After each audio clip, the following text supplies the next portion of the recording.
Chapter 181, The Strongest Person in Lant. Why are you coming with us again? William asked as he looked at Spencer, who was standing beside Wendy. I want to see the hometown of Sir William, Spencer replied.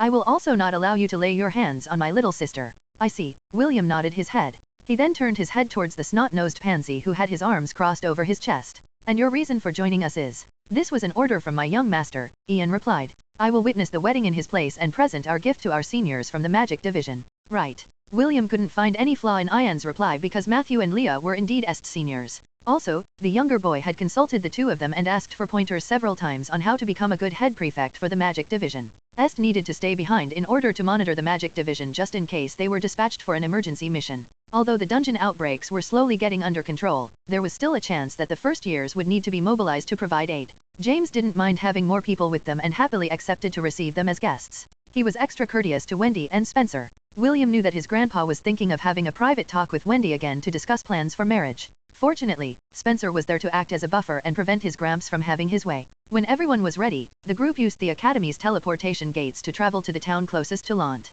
The Dean had approved of this request since James did help in subjugating the lair of the ancient queen and prevented the loss of more lives on the battlefield. After exiting the town, Blitz shrieked in the sky as John chanted an enlargement spell in order to increase its size. It only took 2 hours on Blitz's back before William saw the familiar town where he grew up. Wendy's and Spencer's eyes widened in surprise when they saw the Arabro, golden ape, that was seated not far away from the entrance of Lant. Soon, Blitz landed near the Ainsworth residence. John and Jekyll took their leave and returned to their own homes to rest. James had promised them sufficient compensation for helping him save his grandson and subjugate the dungeon. Helen, who saw them land near the mansion, hurriedly greeted them and hugged Matthew, Leah, and William with tears streaming down her face. I'm glad you are safe, young master, Helen said with a teary face. You, too, Leah. Sorry for worrying you, Aunt Helen, Matthew replied while looking apologetic. I'm back, Aunt Helen. Leah smiled. I'm also glad to see you. Helen nodded his head and patted William's head. Have you grown taller, little Will? A little bit, William admitted. Aunt Helen, let me introduce you to my friend, Wendy.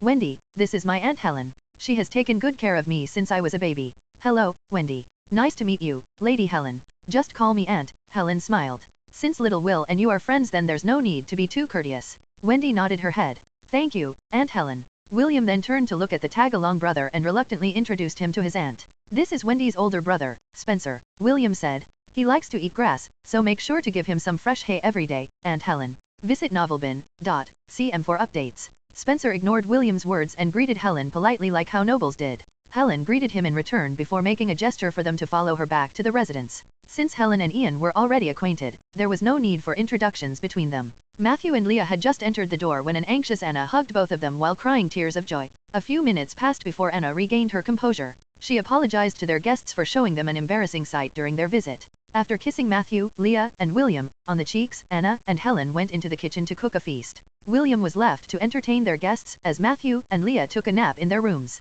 They were still quite exhausted from their near-death experience and decided to rest for the time being. Later, I'll give all of you a tour of Lant, William said with a smile. Thank you, Wendy replied. She was currently seated on the couch and was petting Thor, who was lying on her lap. The husky had his eyes closed in satisfaction. Dia and Ragnar followed Ella outside the residence to visit the other goats that belonged to William's herd. Oliver had also snuck away to return to Celine's house in order to give her the souvenir he had found during his short vacation outside of Lant. I heard from my father that there was a town that survived the beast tide many years ago, and that town's name was Lant, Spencer stated as he looked at William with a serious expression. Is the Aurabro the reason why none of the monsters dared to attack this town back then? There were only 4 of them in the living room because James went to see Owen to discuss everything that had happened while he was away. No, William shook his head. We were attacked by a wolf tide, but Gramps and the defenders of Lant managed to stop their advance. The Aurabro that you saw outside of Lant was taken from the battle that took place at the Windkeep Citadel. Spencer pondered for a bit before asking the question that had been bothering him since he entered the small town in the countryside. Who is the strongest person in Lant?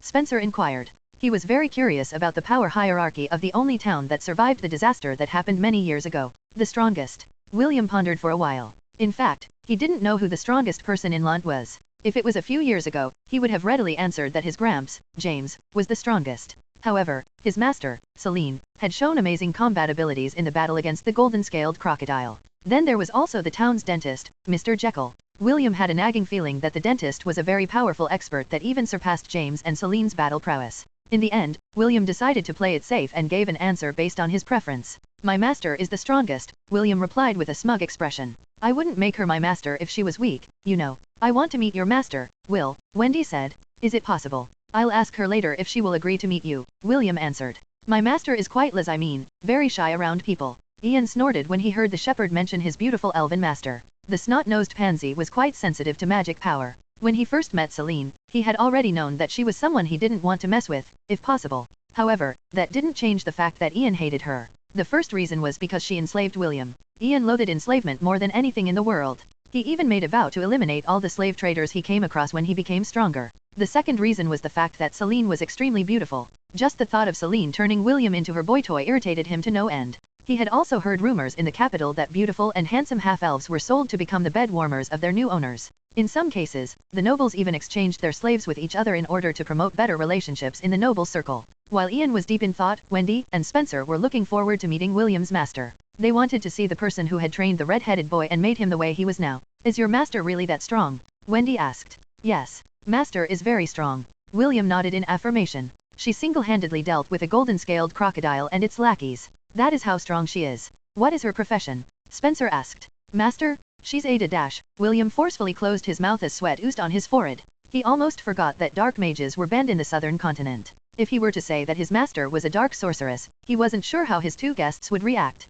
Ian was different. He already knew that Celine was a dark sorceress, so he didn't need to hide it from him. However, Wendy and Spencer were different. Although William trusted Wendy, he wasn't sure if Spencer was tight-lipped or not. Celine had explicitly told him about the prejudice that the common people held towards those who wield dark magic. Your master is a what? Wendy inquired. My master is a dancer, William hurriedly replied. She's a very good dancer. A dancer? Spencer frowned. Your master is a dancer. Spencer looked at William in doubt. Although some dancers were very strong fighters, their main profession was more in line with the realm of entertainment. He didn't believe that a dancer was capable of training William to become a strong warrior. Yes. My master is a dancer, William lied through his teeth. She's a beautiful elven dancer. Anyone who sees her dance would be charmed by how graceful and talented she is. The corner of Ian's lips twitched as he watched William's attempt to hide his master's true profession. Although Ian was tempted to tell the others the truth, he decided that it was not worth it to make Celine his enemy. After all, dark mages were banned from the southern continent for a reason. Chapter 182, Reincarnated with the strongest system.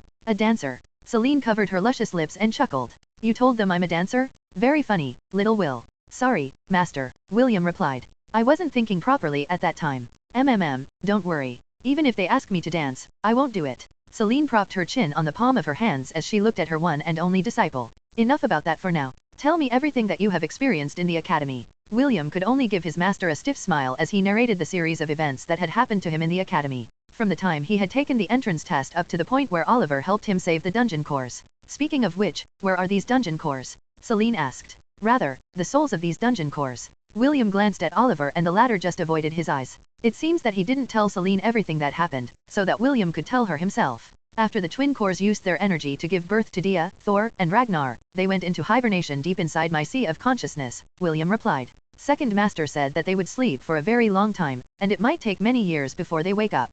Celine nodded her head in understanding. She was also looking forward to meeting the mythical creatures born with the help of the dungeon cores, but William left them at the residence. Thor was with Wendy, while Dia and Ragnar were playing with Eve. He didn't have the heart to take them with him when they were having fun, so he decided to visit Celine alone. Very well, you can bring your friends over tomorrow, Celine said with a smile. I also want to know them better, especially this girl called Wendy. Oliver told me that she likes you very much. William coughed lightly and gave Oliver the "how dare you betray me" gaze. The parrot monkey returned his gaze with a grin, and even added oil to the fire. From what I can tell, James has approved of the young lady as Little Will's potential bride candidate, Oliver commented. I just pity the poor girl because Little Will is a wolf in sheep's clothing. He will eat her up, including the bones. Really? Celine raised an eyebrow. Do you like her, William? Wendy is a beautiful and kind girl. It is almost impossible for anyone not to like someone like her, William answered. She did make her feelings clear to me, but right now, I'm still not ready to have a relationship. For now, we decided to start as friends. At least you're not pretending to be a dense protagonist. Master, I hate dense protagonists the most. Fiend ovals on n/v/elbin.co/m. The master and disciple pair stared at each other with a smile, before William decided to have a serious talk with Celine. Master, do you know the dean of the academy? William inquired. Let me guess, that old man told you something about my past after he saw your collar, correct? Celine asked back. Did he try to guilt trip you? Celine shook her head as she stood up from the chair and headed towards the couch to lay down. She then gave William a lazy gaze and motioned for him to come close to her. William carried his chair closer and sat in front of Celine. He hoped that his master would open herself up more to him after knowing the secret of the collar. Tell me everything that the old man told you, Celine ordered. Don't leave out any details. William nodded his head and complied. He told Celine everything and waited for her response. William, I asked you before you left Lant, but I'll ask again. Celine gave William a teasing smile. Do you resent me? Yes, William replied. On that day you enslaved me, master, I felt betrayed. Celine motioned for William to come closer and the boy complied once again. Celine caressed the side of his face and looked straight into his eyes. If you told me that you didn't feel any resentment, I would have thought that there was something very wrong with you. What I did to you is something that a master would never do to her disciple. In the past, I didn't have a choice either, Celine said as her hand moved downwards to touch the collar on William's neck. My grandfather asked the legendary blacksmith in the Silver Moon continent to make 2 mithril collars. One was for me, the other for my twin sister, Celeste. Celine frowned as if she remembered something unpleasant, but the frown on her face disappeared after a few seconds as she continued her explanation. At one point in time, my sister and I were forced to wear the collars on our necks. I apologize, but I cannot tell you the reason why because it is a secret. The beautiful elf sighed as she took away her hand from the collar on William's neck. My grandfather knows how to use dark magic and he was my first teacher. I won't bore you with the details of my training because you already know how it ended. Celine's eyes glowed light purple for a brief moment as a pang of hatred flashed across her beautiful eyes. When I reached the age of 12, my grandfather took me to the northern continent. There I was introduced to the most wretched-looking hag who had the heart of a saint.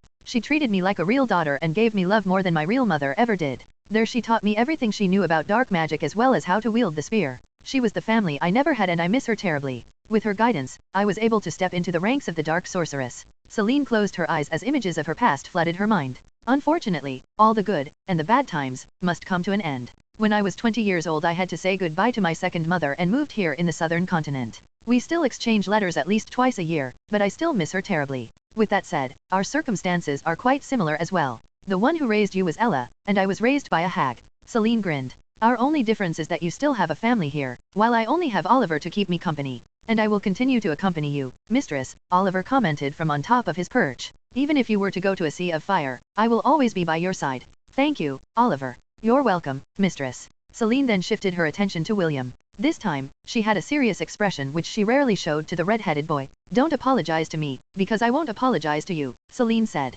Even now, I still carry a lot of resentment in my heart, and I don't intend to forgive those who wronged me anytime soon. Whether you hate me or not, that is up to you to decide. So, my cute, little disciple, it is perfectly fine for you to hate me. Understood. William returned Celine's serious gaze with a smirk. Master, you already know that I hold grudges, correct? Yes, Celine answered. I promise that when I become stronger than you, I will settle our old debt, William stated. I will make sure to punish you properly. I hope when that day comes, you will not hate me, master. Punish me? You will have to be strong enough to do that. Celine sneered. Don't worry, master. I am destined to become strong. Very strong, William said in an arrogant manner. That's because I was reincarnated with the strongest system. The master and disciple stared at each other with devilish smiles. I look forward to seeing that day arrive, little Will. Celine caressed the side of William's face. Me, too, master, William replied as he placed his hand over hers. Me, too. Chapter 183, Promise Between Men. You must be William's friends. I am his master, Celine said with a smile.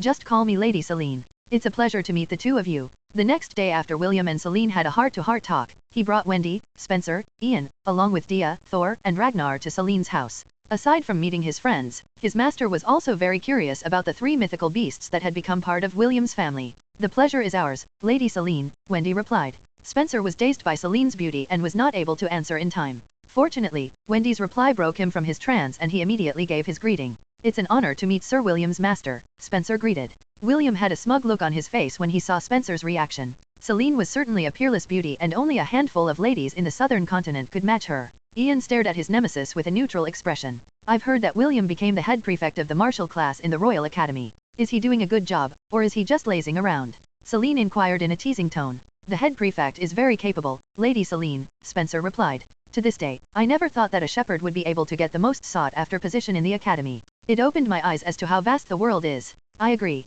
Wendy nodded her head and gave the red-headed boy a sidelong glance. Will is a brave and competent leader. The way he led the charge on the battlefield will forever be etched on the hearts of the first years who were there that day. William raised his chin in arrogance and the corner of his lips rose higher. Clearly, he was enjoying the praises that the twins were saying about him. Ian was doing his best not to roll his eyes, and Celine gave her disciple a rare look of approval. Although Oliver had told her about William's heroics, hearing it from other people added to its credibility. William has always been a hard worker. Celine nodded her head. Although he can be quite dumb at times, he is still able to rise to the occasion when it really matters. Master, if you want to praise me, just remove the word dumb, William commented. As your disciple, it is only normal for me to be competent, right? Indeed. Celine agreed. As expected of my disciple. Wendy was paying close attention to Celine. For some reason, she was not feeling any kind of jealousy towards her. In fact, she wanted to know more about her. She didn't know why she felt this way, and it also puzzled her. What she didn't know was that Celine was paying close attention to her as well. Wendy was giving her an unusual feeling that she couldn't understand. The only thing she knew was that the feeling didn't hold any malice or negativity whatsoever. While the two girls were trying to feel each other out, Spencer decided to break the silence and ask the beautiful elf a question that had been nagging at his mind since yesterday. Lady Celine, William said that you were a dancer. Spencer looked at the beautiful elf with a serious expression. I've met a few of them and some of them are very capable fighters. Can you tell me what kind of weapon you specialize in? I specialize in wielding spears, Celine answered. Spears? What a coincidence. Wendy looked at Celine with starry eyes. The spear is also my main weapon. Can you give me a few tips on how to become more proficient in it? I suppose, Celine gave Wendy a sweet smile. It will also help me understand why I am feeling this way towards you. Can I also join? Spencer asked with interest. I'm also a spear wielder. It would be an honor to learn a few tips from Sir William's master. Celine's smile stiffened when she heard Spencer's request. The only one she wanted to get to know was Wendy and not her twin brother. Fortunately, William came to the rescue and prevented Spencer's advances on Celine. There's no need for Master to teach you, Spencer, William interjected. I alone will be more than happy to teach you how to wield it. Why don't we go outside? I am itching to teach you a few tricks on how to raise your proficiency in spear mastery. William didn't wait for Spencer's reply and dragged the older boy outside the house. Ian also excused himself and followed Will. He didn't like to stay with Celine longer than necessary. The beautiful elf stood up from the couch and motioned for Wendy to follow her.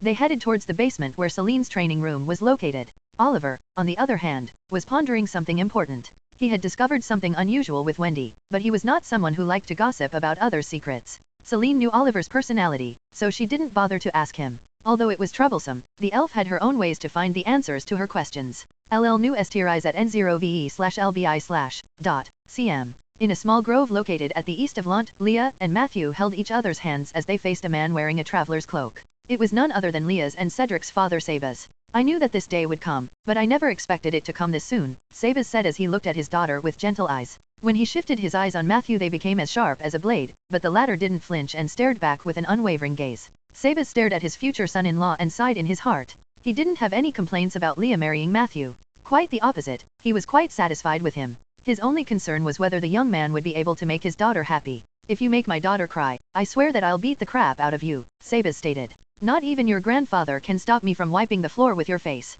If that time comes then I won't resist, Matthew replied. If I am not even capable of making Leah happy then I definitely deserve a beating. Remember those words. I will hold you accountable for them. I will. I promise. Leah watched the confrontation between her father and her lover with a smile on her face. She knew that both men truly loved her, and she was touched by their show of affection. Leah, take care of yourself. Sabas walked towards his daughter and gave her a hug. After your wedding, I'll go to the central continent to take a look at your older brother. I'm worried about him. Leah nodded as she rested her head on her father's chest, just like she had always done in the past. I'm also worried about Big Brother. I hope that he's doing well. Cedric is still inexperienced and I'm afraid that people will take advantage of him. Sabas reluctantly let his daughter go and took a step back. I just hope that he found some good friends when he enrolled at Everwinter Academy. Father, are you going to show yourself to Big Brother? In a few years. I want your big brother to be more independent. If I show up to him now, he might revert to his old self and that would only hinder his growth. I will send letters to you from time to time. Feel free to tell me if you get mistreated by the Ainsworths. Leah nodded her head as she fought off the tears that she had been holding back. Sabas looked at his daughter and patted her head one more time before walking away. However, after reaching his 10th step, Sabas stopped and turned his head to look at the two lovers. Matthew, you don't have to hurry to give me a granddaughter, Sabas said. Wait at least 2 more years. Leah is still young. Also, I think that now is not a good time to have a child. There are things happening here in the Hellan Kingdom that look fishy to me. Sabas paused as he stared in the direction of the Hellan capital. The beast tide and the dungeon outbreaks may be connected to each other. I'm afraid that it is just the beginning of something bigger. Until this danger passes, it would be best to hold off on having children. It's not too late to have them when everything has settled down. Leah's father gave them one last glance before disappearing deeper inside the grove. He would wait until his daughter was safely married to Matthew before leaving the southern continent. Although he felt that something was amiss, he was confident that James would be able to protect his daughter. This was why he could leave Leah without any worries as he concentrated on his eldest son who was currently in the central continent, the place where all the major powers of the world congregated, a place where constant wars, big and small, took place. Chapter 184, You May Now Kiss the Bride. 4 days passed since William returned to Lont and the preparations for the wedding were in full swing. The small town became lively and everyone gathered to join in the festivities. The hunters hunted for big and small game for the feast that was about to come. Matthew was the heir of their current lord, Mordred. This made his wedding a big event. The old towns of Fuchsia and Zinar were now under the jurisdiction of Lont and being overseen by James' subordinates. After the beast tide, several refugees sought protection from the only town that had survived in the western region. Because of this, the population of the two towns grew and had even reached half of their original population. Naturally, as subjects of the overlord of Lont, the people there also decided to join the festivities in order to show their support to their current steward. However, just as everyone was completing the finishing touches, a messenger from the king arrived in Lont and told Mordred that the king would bestow a peerage upon James. This noble title was the reward that the king had decided to bestow on James for his participation in the Beast Tide invasion at Windkeep Citadel and his help in subjugating the dungeon outbreak in the Duchy of Aberdeen. However, since James had passed his rule on his son, Mordred, the peerage naturally fell into his hands.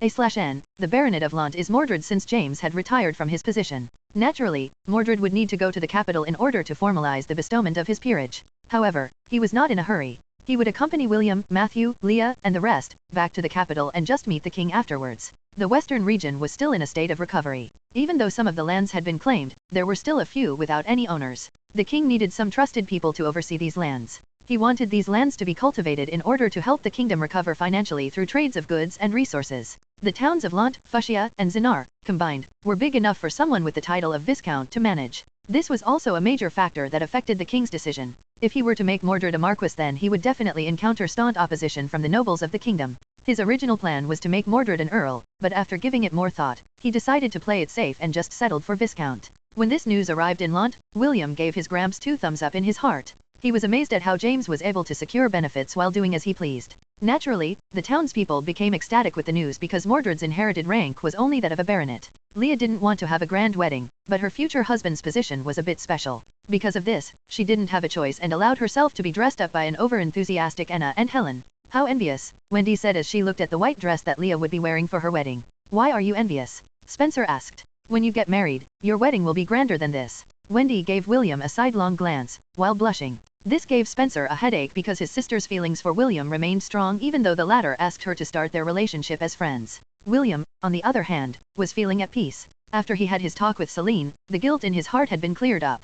He had also considered Wendy's feelings for him, and had a private talk with her before they left Celine's house. If your feelings don't change after my duel with Rebecca, then we can discuss taking the next step in our relationship, William said with a serious expression. Until then, it would be best if we get to know each other first. Also, bear in mind that I might have multiple wives in the future. If you are fine with having a scumbag like me as your boyfriend, then I will seriously consider making you my girlfriend. William had made it clear to her that he was not a gentleman who would only have one love in his life. This way, Wendy would know exactly what she could expect if she decided to have a serious relationship with William. Instead of answering William, she just nodded her head. Wendy also wanted to know if the feelings she had for William were real, or if it was just the result of having been saved by him while inside the goblin crypt. Spencer is right. I'm sure that the man that Wendy is going to marry is a very lucky guy, William commented with a smile. Wendy blushed and averted her gaze, which made Spencer click his tongue in irritation. He was really dissatisfied with Wendy's current infatuation with William. The next day, hundreds of people stopped their daily routines and lined up in the center of the town of Lont. Matthew was standing on a raised platform along with Owen as he stared at the northern gate of Lont. William and Eve rode Ella's back as the little girl dug her hands inside the basket in front of her that was filled with flowers. She threw them on the ground while giggling, which made the scene quite endearing. Right behind Ella, several teenage beauties from Lont walked while throwing flower petals as well. Not far from them, a beautiful young lady wearing a white dress walked while carrying a bouquet. Her midnight blue hair was tied up in a princess-style braid as she walked elegantly to where her man was waiting for her. Although her face was covered by a veil, everyone knew how beautiful she was. When she finally reached the platform, Matthew extended his hand to hold her in his embrace. Owen, the life magus of Lont, was the master of ceremonies. He raised his hand in order to quiet the crowd, so he could start the marriage ceremony. We are gathered here today to witness the union of Leah Terrell and Matthew von Ainsworth, Owen said. With the power vested in me by my sacred order, I ask you, Matthew von Ainsworth, do you pledge to honor Leah Terrell with your life, to love, and cherish, today and every day, for the rest of your life? I do, Matthew answered. I ask you, Leah Terrell, do you pledge to honor Matthew Von Ainsworth with your life, to love, and cherish, today and every day, for the rest of your life? I do, Leah answered. Owen raised the ceremonial staff in his hand.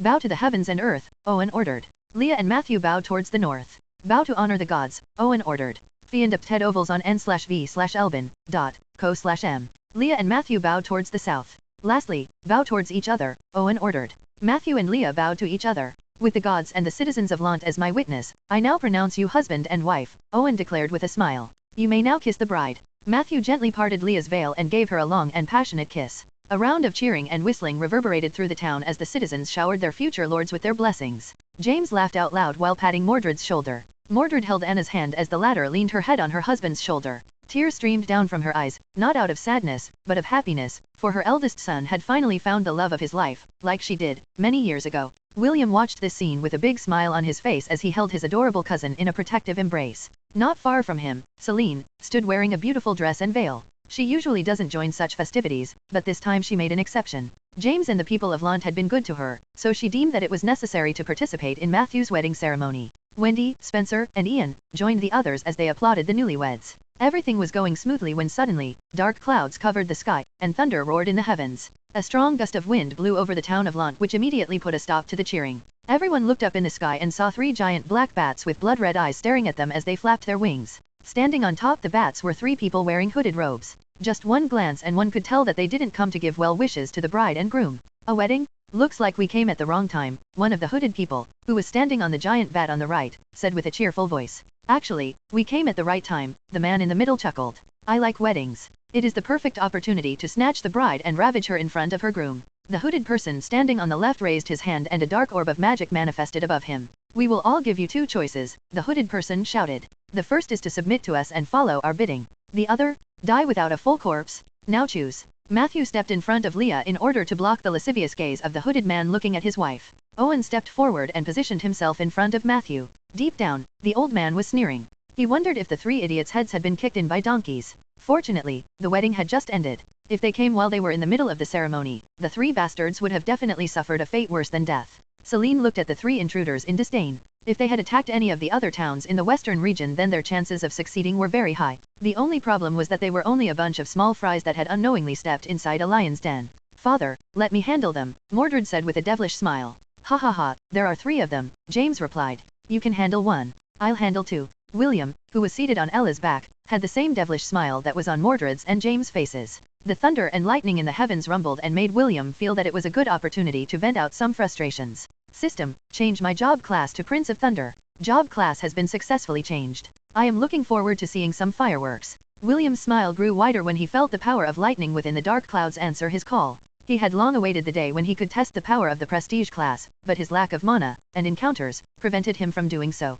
With such a golden opportunity in front of him, William was dying to send the 3 morons to Kingdom Come. Chapter 185, Thunder God's Wrath. Look, they're so afraid that they've become speechless. The man in the middle of the formation laughed. I call dibs on the bride. You 2 can just choose among the women folk. I came here to complete the mission, not indulge in carnal desires, the man wielding dark magic replied as he focused his attention on the people on the ground. I don't care what you do, just don't get in the way of the operation. I hope there's someone strong, the hooded man on the right commented. The other towns didn't even have strong fighters. Conquering them was boring. As he said these words, a swarm of bats flew from the east and circled around Lant like a red cloud. They numbered in the thousands and their red eyes glowed eerily in the darkness. It reminded William about the time when the dire wolves attacked them in the valley. Back then he was still a weakling who only knew how to hide behind the strength of his mama and the other adults. Now, he eyed the bat swarm with keen interest and he had only one thing on his mind. That's a lot of experience points, William mused. I'd better not miss this opportunity. Gramps and the others will definitely capture these idiots and interrogate them later.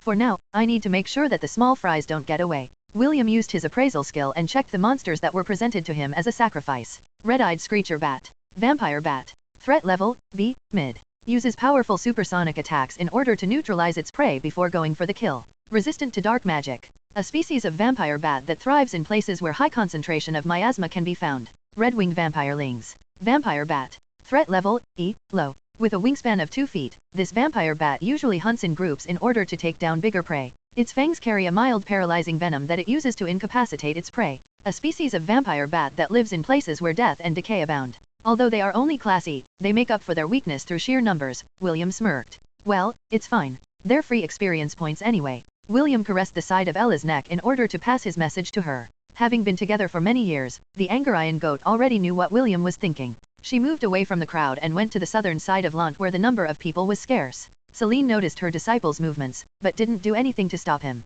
The beautiful elf just told Oliver via telepathy to watch over the boy just in case something unexpected came up. Celine was quite interested in the identity of the 3 people who dared to attack Lant. She wondered if they were part of the organization that she had joined, or part of a separate one. The senior members knew that she was staying in Lant, so she doubted that they would send these small fries to annoy her. However, the possibility existed. Her only concern was if these members were sent here by the organization, it meant that she couldn't interfere with them. This was a very strict rule among its members, and Celine had made an oath to follow this rule. It doesn't matter, Celine sneered. I don't even need to lift a finger in order to deal with these fools. As if waiting for that moment, a dragon's roar erupted from where Mordred stood. He shot into the air clad in flames and took on the form of a fire dragon. James stood on Mordred's back and looked at the 3 intruders with a wide grin. Deep down he was very furious because these 3 numbskulls disrupted his grandson's happy event. He planned to capture them alive and torture them until they regretted the day they were born. Should we join, too? John asked as he looked at the sky. No need. Trent, who was standing beside him, said as he crossed his arms over his chest and stared at the swarm of bats with interest.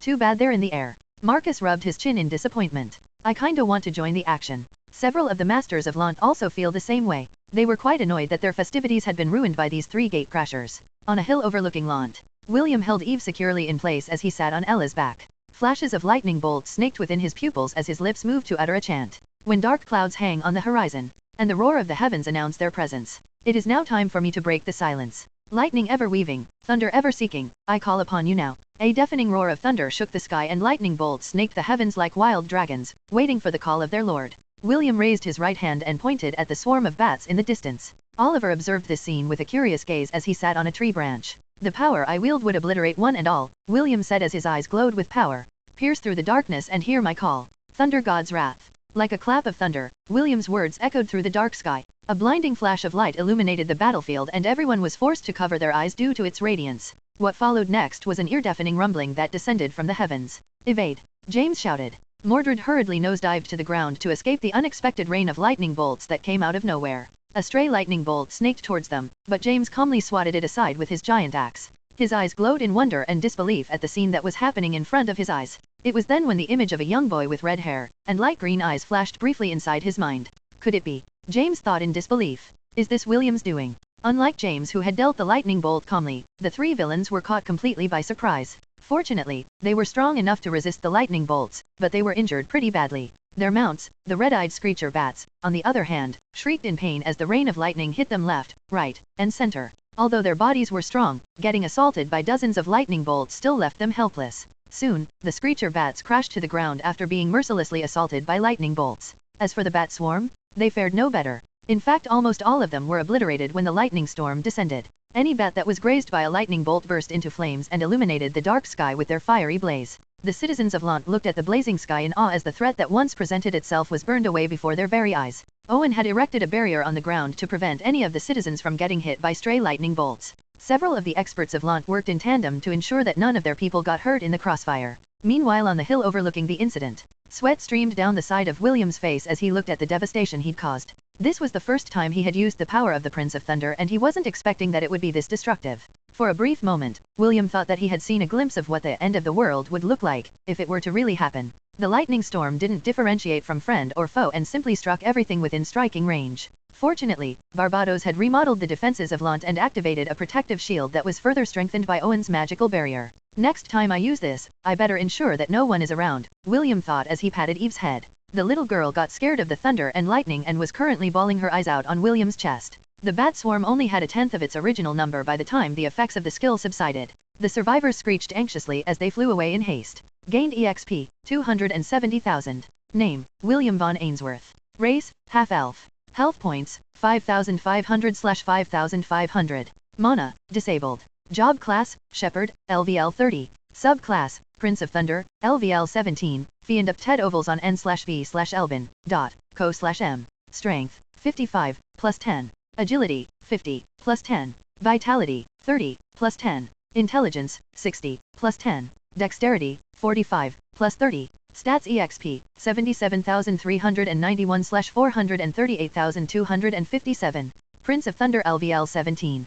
Job Class EXP, 26,849/60,854. By using the passive ability Child of Thunder, William was able to manipulate the lightning storm to do his bidding. Since he didn't have any mana at the moment, he could only use external sources to activate the power of his job class. The result however had exceeded his expectations. William decided to be more mindful of his surroundings when using this extremely powerful and destructive skill. What he didn't know was that, aside from Oliver, someone else had witnessed his display of power. After the initial shock had faded, the pair of eyes observing the boy became serious. After an internal debate, the figure retreated and returned to where everyone was congregated. Clearly, that person didn't want William to know that one of his secrets had been exposed while he was busy dealing with the fools who dared to step inside his territory. I'd better report this, the person thought. His Excellency has to know. The person stood beside the confused crowd and acted like nothing had happened. There was a right time for everything, and leaving the town of Lant was a priority. Everything else could wait until then. Chapter 186, When was the last time you boys brushed your teeth? Start talking, James said as he looked at the three people who were acting in an arrogant manner when they first arrived. Their hair was a mess, their clothes in tatters, and burn marks could be seen on their skin. Although they survived William's A.O.E attack, they still suffered due to its ferocity. A/N, area of effect, AoE. You fools? You will all regret this. The skinny man with brown hair and eyes glared at James and the men behind him. You think this little town can handle the wrath of our organization? If you let us go now, we can still turn a blind eye to this incident. He is right. The man with an eye patch looked at James with a serious expression. It will be folly to antagonize our organization. Our members are not something a bunch of country bumpkins could trifle with.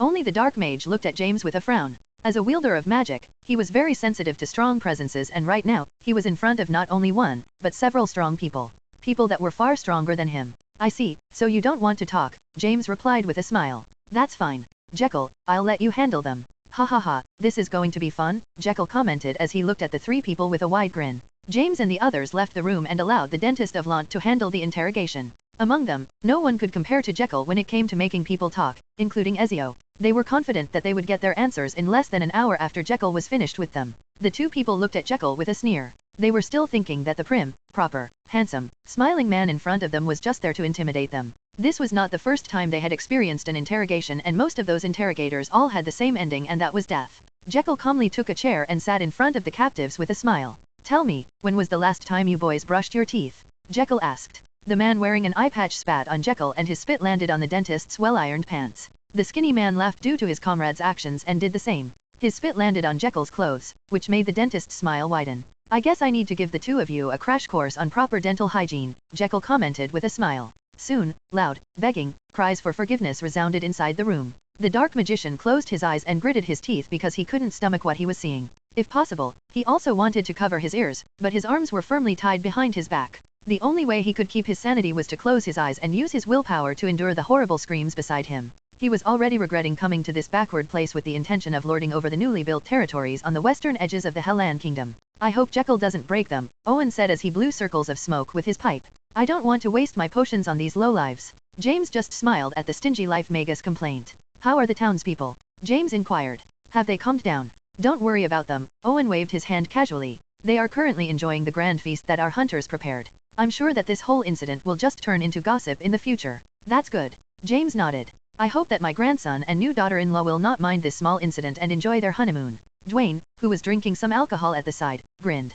Commander, are you perhaps very excited to hold your great-grandchild? Indeed. But, I will still have to wait a few years before that happens. James sighed. He had promised Sabas to wait until Leah was at least 20 years old before allowing the two of them to conceive a child. The overly protective father didn't want his daughter to suffer the same fate his wife did when she gave birth to Cedric. James also cared about Leah's well-being, so he readily agreed to Sabas' request. He also understood that both of them were still young. They were still studying in the Hellan Royal Academy and having a baby should be postponed for a little while longer. As the three men waited for the result of Jekyll's interrogation, William and the others were enjoying the feast at the center of the town. Although the guests from Fuchsia and Zinar were shaken, the original inhabitants of Lant treated the incident like it was just a passing cloud in the sky. After experiencing two beast tides, the people of Lant were not easily ruffled by sudden attacks on their hometown. Where did you go earlier, Will? Wendy asked. When those scary men appeared, I looked for you, but you were nowhere to be found. Visit N0VL/BIN. for the best novel reading experience. William finished chewing the apple inside his mouth before answering Wendy's question. It was a dangerous situation, and I decided to evacuate in order to protect Eve from harm. Those men were stronger than us and it was not a good idea to confront them head-on. Spencer, who was seated beside his sister, looked at William with a serious expression. Your uncle and grandfather were amazing. I heard that they helped in subjugating the dungeon in the Duchy of Aberdeen, but seeing them in action was truly something to behold. William raised his chin in an arrogant manner. My grandpa cracks coconuts with his bare hands. Handling a few small fries is not a big deal to him. You should have seen how he faced off against a millennial beast. That scene gave me goosebumps. Ian was already used to William's narcissistic bragging and turned a deaf ear to his words. He busied himself in eating the delicious dishes that were prepared by the hunters of Lant. Although the capital didn't lack high-class dishes, the local delicacies he was currently eating gave him a more homely feeling and they reminded him of his own hometown. I hope father and mother are doing well, Ian thought as he took another bite of a dish that William had called curry. The red-headed boy even bragged that he was the one who cooked it yesterday. He added that curry tasted better if it was eaten at a later time, so he prepared it the night before in order to bring out its true flavor. I wish I could stay longer, Wendy said with a sad expression. Aunt Anna, Aunt Helen, Uncle Mordred, and Grandpa James are all good people. They are very warm and kind. Also, Lady Celine was really an expert when it comes to wielding a spear. I learned a lot from her. William, who was currently tempting Dia to eat the apple in his hand, looked at Wendy with gentle eyes. You can always come and visit them anytime you like. I'm sure that Gramps and the others will welcome you with open arms. Can I? Wendy looked back at him with a serious expression.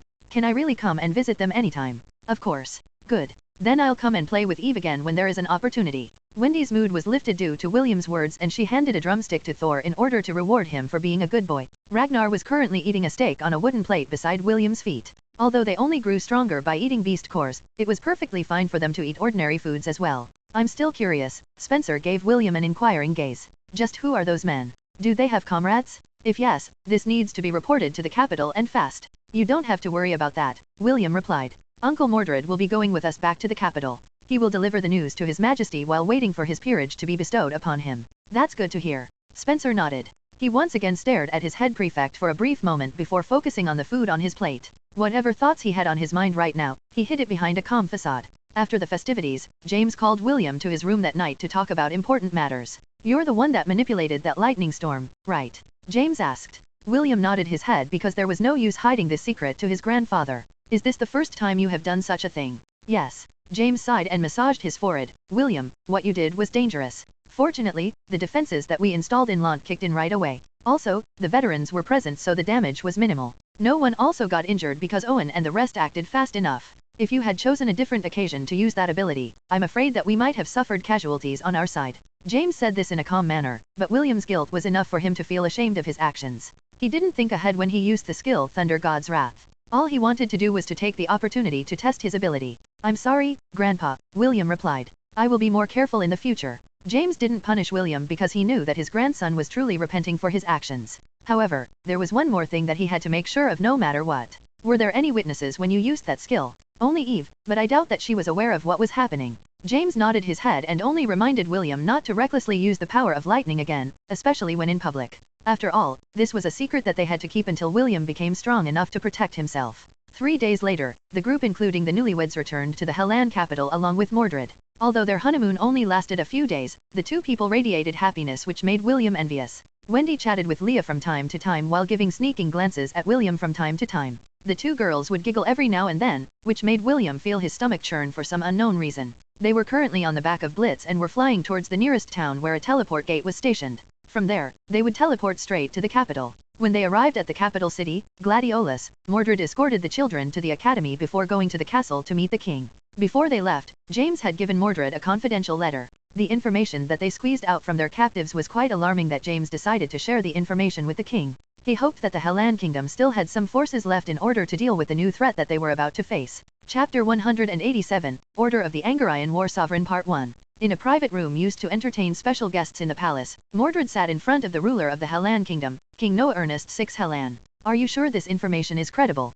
King Noah asked after reading James' letter. His silver-grey eyes looked at Mordred with a serious expression. That is the information we received from the people who attacked Lant, Mordred answered. We used a special method to extract the information so we can guarantee that the captives weren't lying. Of course, that doesn't mean that the information they gave us is true. They can be just disposable pawns that were thrown away in order for us to learn of this information. Whether to believe this information or not is up to you to decide, Your Majesty. For James and Mordred, they didn't really care whether the news was true or not. Their only concern was whether it would affect Lant or not. After a discussion among the experts of Lant, they decided to pass the information to the king, so he could take appropriate countermeasures to handle the problem. The other man present inside the room was the Grand Archmage of the Hellan Kingdom, Emrys. He had a frown on his face as he read James' letter, and one could tell that the contents of it were not good. My king, if what is written in the letter is true, then that explains the movement of the Anisha and Zealand dynasties on our borders. Emrys sighed. Although I don't know how they're doing it, they are doing a good job at chipping away the armed forces of our kingdom. Noah nodded absent-mindedly at Emrys' comment. The beast tide and the dungeon outbreak had greatly diminished the military might of the Hellan kingdom. If the two dynasties on their borders decided to attack them during their moment of weakness, the Hellan kingdom wouldn't be able to resist their combined forces. What do you suggest that we do? Noah asked his loyal advisor. Emrys stroked his beard as he pondered. The kingdom of Frisia is our ally, but they are too far away to offer assistance. It would be best to alert them of our current situation and have them prepare for the worst. As long as the two dynasties don't use all of their military might to suppress us, we may still have a chance. The king of Frisia is no fool. He knows that if we fall, his kingdom will be the next target of the two dynasties. Noah nodded his head in understanding. So you mean to say, have them use us as a deterrent so that our two friendly neighbors don't use their full strength to attack us in fear that they will get stabbed in the back, correct? Yes, your majesty, Emrys replied. This is the only thing we can do right now. The losses we have received from the constant monster outbreaks are nearing half of the kingdom's overall strength. We even had to resort to asking the children to help resist the dungeon outbreaks that are currently spreading across the land. Noah bit his lips in frustration. Indeed, the kingdom was really nearing its limit. Because of the losses they suffered, they had no choice but to conscript the students who were still studying in the various institutions in the kingdom. Many seeds had already fallen due to this incident, and it was truly heartbreaking. Aside from notifying our ally, is there anything else that we can do? Noah asked. Well, there is one more thing we can try, but I doubt that it will work. The Grand Archmage gave Mordred a sidelong glance before shifting his attention to the king. We need the help of the northern tribes. If they are willing to give their support, then we will be able to resist an invasion. Noah had a troubled expression when Emrys mentioned the tribes in the north of their kingdom. These tribes were given free reign on their lands and were technically not citizens of the Hellan kingdom. The reason why they were not included in the kingdom was because the former kings weren't able to conquer their lands. This proved how strong these tribes were, and the best thing they could do was to sign a non-aggression pact with them. These tribes did what they wanted to do, and the Hellan kingdom couldn't interfere. Of course, this also meant that the tribes couldn't invade the lands of the Hellan kingdom as well. They were more like the neighbor next door that they couldn't afford to offend. The oath both sides took was a powerful one, and the main reason why there was a lasting peace between the two factions. Let me think about this first, Noah answered after some time. For now, alert the Sword Saint and tell him to observe our borders. As you wish, my king. Emrys bowed and left the room. Mordred was quietly sipping his tea at the side. He was perfectly fine pretending that he didn't hear the conversation between the king and the Archmage. Noah looked at his future Viscount with a helpless expression. He knew more than anyone that the Ainsworth family didn't plan to interfere with matters of the state. Even if he made Mordred a Viscount, he wouldn't actively help the kingdom resist the invasion. After all, he was the one who exiled one of their family members to never step foot in the Hellan kingdom ever again. It seems that all of you didn't slack on your training while I was gone, William said with a smile. Very good. As expected of the Martial Division. A day after he returned to the academy, William announced that he would be making an important announcement, and all the students of the martial class were required to attend. Check Wbnovel chapters at novelbin.com. The students, who numbered just slightly over 300, looked at their head prefect with solemn expressions. Kenneth, Priscilla, Dave, Spencer, Drake, and Conrad were standing behind William. They were the officers he chose among the batch of students to form his council. The reason why I called you here today is to announce the name of our order. William scanned the faces of the students who were looking back at him. From this day onwards, by the power vested in me as the head prefect of the Martial Division, I hereby declare the founding of the Angarian War Sovereign. James had already told William about the impending danger that would befall the Hellan kingdom if the information they gathered from their captives proved to be true. Because of this, William had decided to speed up his plan to create his own fighting force before the academy would dismantle the ranks of the students in order to join a possible war with the two neighboring kingdoms. With all due respect, sir, a teenage boy raised his hand as he looked at William with a serious expression. I don't think that forming an unauthorized organization is allowed within the Hellan Royal Academy. We might get suspended by the dean if he finds out about this. Some of the nobles nodded their heads in agreement. This meeting that they were currently having was a private one, and no instructors were present. It was as if William was planning to stage a coup d'état and take over the entire academy. If anyone were to find out about this action, all of them might get punished. Yes, what you say is true. William nodded his head. That is why I won't force any of you to join. If any of you don't want to participate in this undertaking, feel free to leave this hall right now. Don't worry, I promise that I won't do anything to harm any of you who chose not to be part of my order. The students glanced at each other, but none of them moved from their spot. After following William's strict training regimen, they noticed significant changes in their martial prowess. Although they were afraid that they might get in trouble for forming a secret order inside the school, William's charisma had won them over. Even so, they didn't say anything and stayed where they stood. Some of them had a nagging feeling that if they really left the room right now, they would regret it for the rest of their life. Kenneth and the other officers were shocked by William's sudden declaration because they were not told anything beforehand. They knew how serious this undertaking was and they were wondering if the red-headed boy was really serious or just joking around. William was surprised when nobody left the hall. He was expecting that at least half of the students would leave. Seeing that nobody was planning to go, he decided to proceed with his speech. So, none of you want to leave? William asked. Since this is the case, I want all of you to sign a contract and you will sign it with your blood. This is your last chance to back out. Once you sign the contract, I will do everything in my power to make all of you strong. However, you are duty-bound to stand by my side. Whether we are going to face a mountain of fire or a sea of knives, none of you are allowed to retreat. Think carefully and think well. I'll give you all exactly 10 minutes to decide. William placed his hands behind his back as he waited for the 10 minutes to end. He was not afraid even if the academy dean found out about his plan or not. His grandpa had already made the necessary arrangements when he gave the letter to his uncle Mordred. The die has been cast and whether the king approved it or not, was up to him to decide. Chapter 188, Order of the Angarian War Sovereign Part 2. Your family is really good at giving me a headache, the king said with a helpless tone. Thank you for your praise, your majesty. Noah rubbed his temples as he looked at Mordred who was happily eating a slice of cake. There was a condition attached to the letter that Mordred had given him. In exchange for the information, he was to allow the forming of a private order within the Hellan Academy led by none other than William von Ainsworth. James added that without the information, the Hellan kingdom would have been taken by storm, if the two dynasties outside their borders were to launch an attack without warning. Because of this, Noah was currently stuck between a rock and a hard place. If he chose not to agree to the condition then it means that the Ainsworths would no longer support the kingdom in any which way in the future. If he chose to agree then the nobles would start yapping and raise a ruckus. Both were equally troublesome, but the last paragraph in James' letter made Noah reluctantly agree to the condition. If you don't agree then I promise that you will regret it. Only a single sentence. Noah had seen this sentence many times during his reign and he ignored each and every one of them.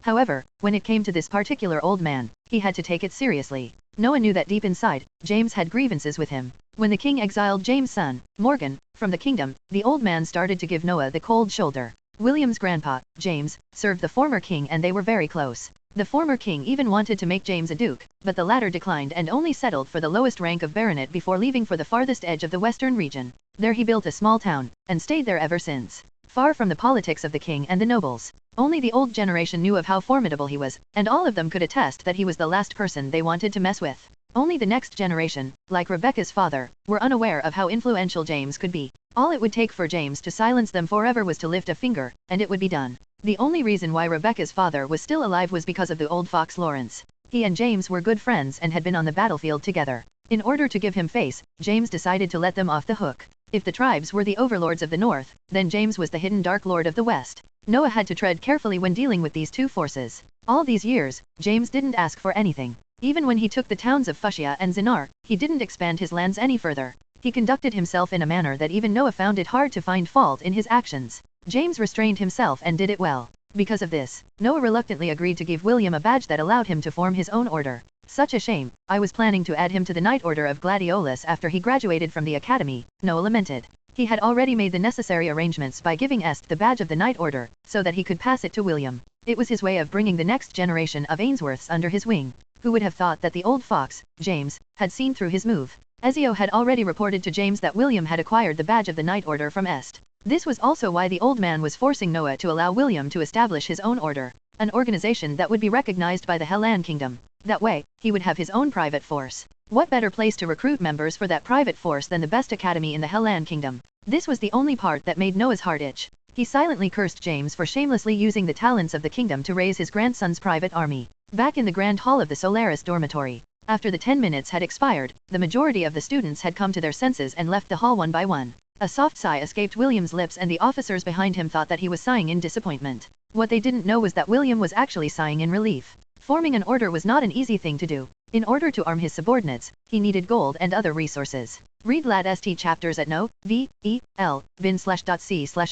only. William was currently 14 years old and the Ainsworth family was very poor, or so he thought. He didn't want to ask his grandpa to give him money in order to support his subordinates. The red-headed boy wanted to use his own powers in order to build a strong force whose name would be known throughout the entire southern continent. What he didn't know was that James had a mountain of gold and treasures at his disposal due to the fact that he constantly raided the hideouts of bandits in the Hellan kingdom. If William knew about this then he would shamelessly hug his grandpa's thigh and beg for him to give him a few thousand gold coins for his personal use. In the end, out of the more than 300 students inside the Great Hall, only 36 remained. William looked at these young men and women and nodded his head in appreciation. Thank you for your trust, William said with sincerity. I will do my best to exceed your expectations. For now, let's sign the contract. Please, form 2 lines. The students obediently complied and formed 2 lines. William then handed a stack of contracts to Priscilla and Kenneth to distribute to those that had remained, and willing to join his organization. Somewhere in the Temple of the 10,000 Gods. Gavin, your follower is a good person. Sankas, the god of oaths and contracts, patted Gavin's shoulder inside the restaurant. It's a shame that I didn't see him sooner. He has the potential to become a good scammer. Such a shame. We could have conquered the world together using loans and debts. Ha, quite unfortunate. Truly unfortunate. The corner of Gavin's lips twitched as he forced himself to keep the smile on his face. Deep down inside, he didn't know if Sankas was praising him or not for having a shameless follower like William. Gavin also agreed that Sankas and William would have been a match made in heaven. He could already see the red-headed boy grinning like mad as he laid upon a mountain of gold while being surrounded by beautiful ladies. That's it. I've decided. Sankas suddenly stood up as he looked at the projection in front of him. William was currently supervising the signing of contracts using the person's blood in order to empower it and allow Sanctus Divinity to bind it in place. I'm going to give him a gift, Sankas chuckled mischievously. What kind of gift are you planning to give him? Issei, who just arrived in the restaurant, overheard the conversation and decided to join Gavin and Sankas. Ah, Issei, perfect timing, Sankas grinned. I'm planning to send this as a gift to William using the mail of the god shop. What do you think? Will he like this gift of mine? Sankas opened a box to show the 2 gods the gift he was planning to give to the red-headed boy. Gavin and Issei almost spat blood at the same time when they saw the contents of the box. Why, you can't be serious? Gavin exclaimed. Oi, think twice. No, think thrice. Sankas, my friend, I think William wouldn't like this gift. Issei was already sweating buckets. No, I'll be perfectly honest, he wouldn't like it. He might even curse you and stop believing in your power as the god of contracts. Is that so? Sankas heaved a sigh of disappointment. The 2 gods wiped their heads in relief after seeing Sankas' expression. Both of them knew that William would go into a mad fit if the god of contracts sent that horrible thing to him at this point in time. Donger, don't worry, Sankas said as he caressed the wooden box in his hand. I will find you a good owner one of these days. As if to respond to Sankas' words, the box shook a little. It was as if it was agreeing to its master's words. Donger, the great dong that pierced the heavens thousands of years ago, and made all the ladies scream in panic at the sight of it, was currently sealed by the god of contracts. The contract between him and Donger was going to expire in 4 years, and Sankas was looking for a worthy person to take in the poor Donger. Gavin and Issei exchanged a glance at each other and nodded their heads. No matter what happened, they would not allow William to receive Donger from Sankas. If that were to happen, then the world of Hestia would definitely experience a world-shaking calamity. Chapter 189, Speak now or forever hold your tongue. After the contract had been signed, William took everyone that was part of his team inside the conference room that was under the head prefect's management. As the leader of a newly formed organization, there were some important things that he needed to discuss with them. I'm sure that most of you are curious as to why I decided to form an organization within the academy, William said. Unfortunately, I can't tell you the details yet because it is something that concerns the kingdom's security. The expressions of the students suddenly became serious as they listened to William's explanation. All I can tell you is that I intend to create an elite unit that will be able to cope with any kind of situation, regardless of what it is, William explained. Of course, in order to make that happen, each and every member must reach a certain level of proficiency and perfect their teamwork. There's also the problem of the weapons and equipment that you will use whenever we go out on missions. All of this requires money and resources and, to be perfectly honest, I don't have these resources. Spencer coughed lightly when William came out clean. He had already known that the Ainsworths were not that well off when it came to money. Even their main residence in Lant couldn't compare to what they had in their duchy. Sir William, you already know that making an organization requires funding, Priscilla commented. If you don't have the resources, then why make one in the first place? That's because, I am confident that we can make things work out if all of us work together. William grinned. Although he didn't have money and resources right now, there were many ways to get them. The source of this content n/o/v/l/n. As someone that had accompanied Ezio for half a year wandering the Hellan kingdom, William had seen the darkness and filth of humanity. He planned to use his knowledge in order to gain the funds needed for his private army. First things first, I want all of you to have a mount, William continued his explanation. This way, we can travel anywhere in a moment's notice. What would you guys like to have as a mount? At the very least, the mount should be a Class C beast. The red-headed boy ignored his officers and stared at the regular students in his organization. If you have any recommendations, feel free to tell me. Mount, one of the students' eyes widened in surprise. You're going to give us mounts? For free. The one who spoke was a commoner and he was 18 years old when he passed the entrance exam. He followed William because he felt that he had nothing to lose by becoming his direct subordinate. Never in his dreams did he think that the first thing that his head prefect would ask was what kind of mount they wanted. For free? Yes. William nodded. However, whether you can tame them or not will depend on your ability. William glanced at his officers with a grin. I know that all of you are very capable, and you can secure a mount of your own. However, if you need help in acquiring one, just tell me, maybe I can help.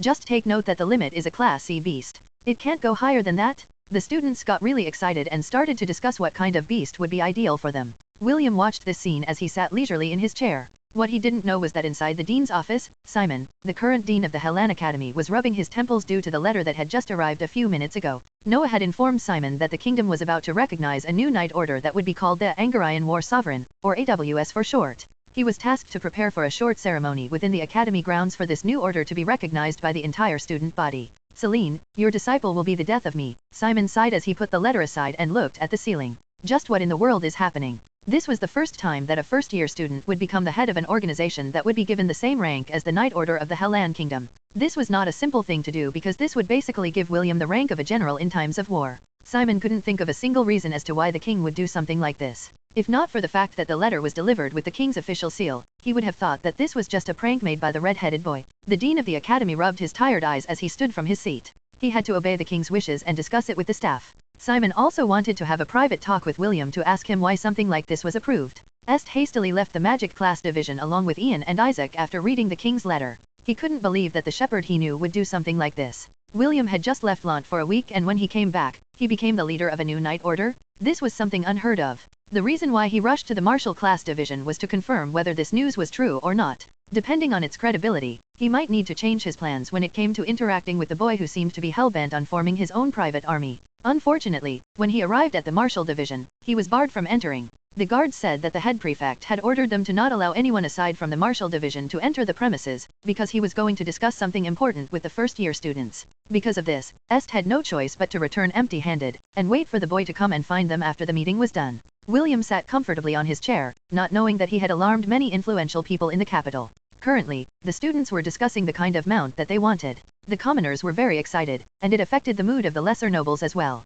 All of them agreed that the mount should be fast, and must be able to fly as well. This way, it would give them plenty of leeway to travel on both air and land. A creature that can travel on both air and land sounds good. William nodded his head in agreement. The only creature he had encountered that was capable of doing those feats was the winged black panther that attacked him at the outskirts of the Strathmore forest. Although it would be a bit tricky to catch these creatures, it was not impossible. He already had someone that could help him do this in his mind. He just needed to find the opportunity to talk to that creature and make him agree to his request. William subtly listened as the students mentioned beast names like griffins, winged tigers, Pegasus, and many more flying beasts. The red-headed boy almost spat at them for trying to bite off more than they could chew. Griffins and winged tigers were Class B creatures. As for the Pegasus, they were Class A beasts that only allowed a select few to mount them. They were known to attack those who trespassed on their territory and were very aggressive creatures. Fortunately, Priscilla stepped up and woke them up from their daydreams. In the end, she gave one recommendation and William thought that it was a very good choice. We should go with Hippogriff, Priscilla proposed. They are easier to tame and less aggressive than the Griffins.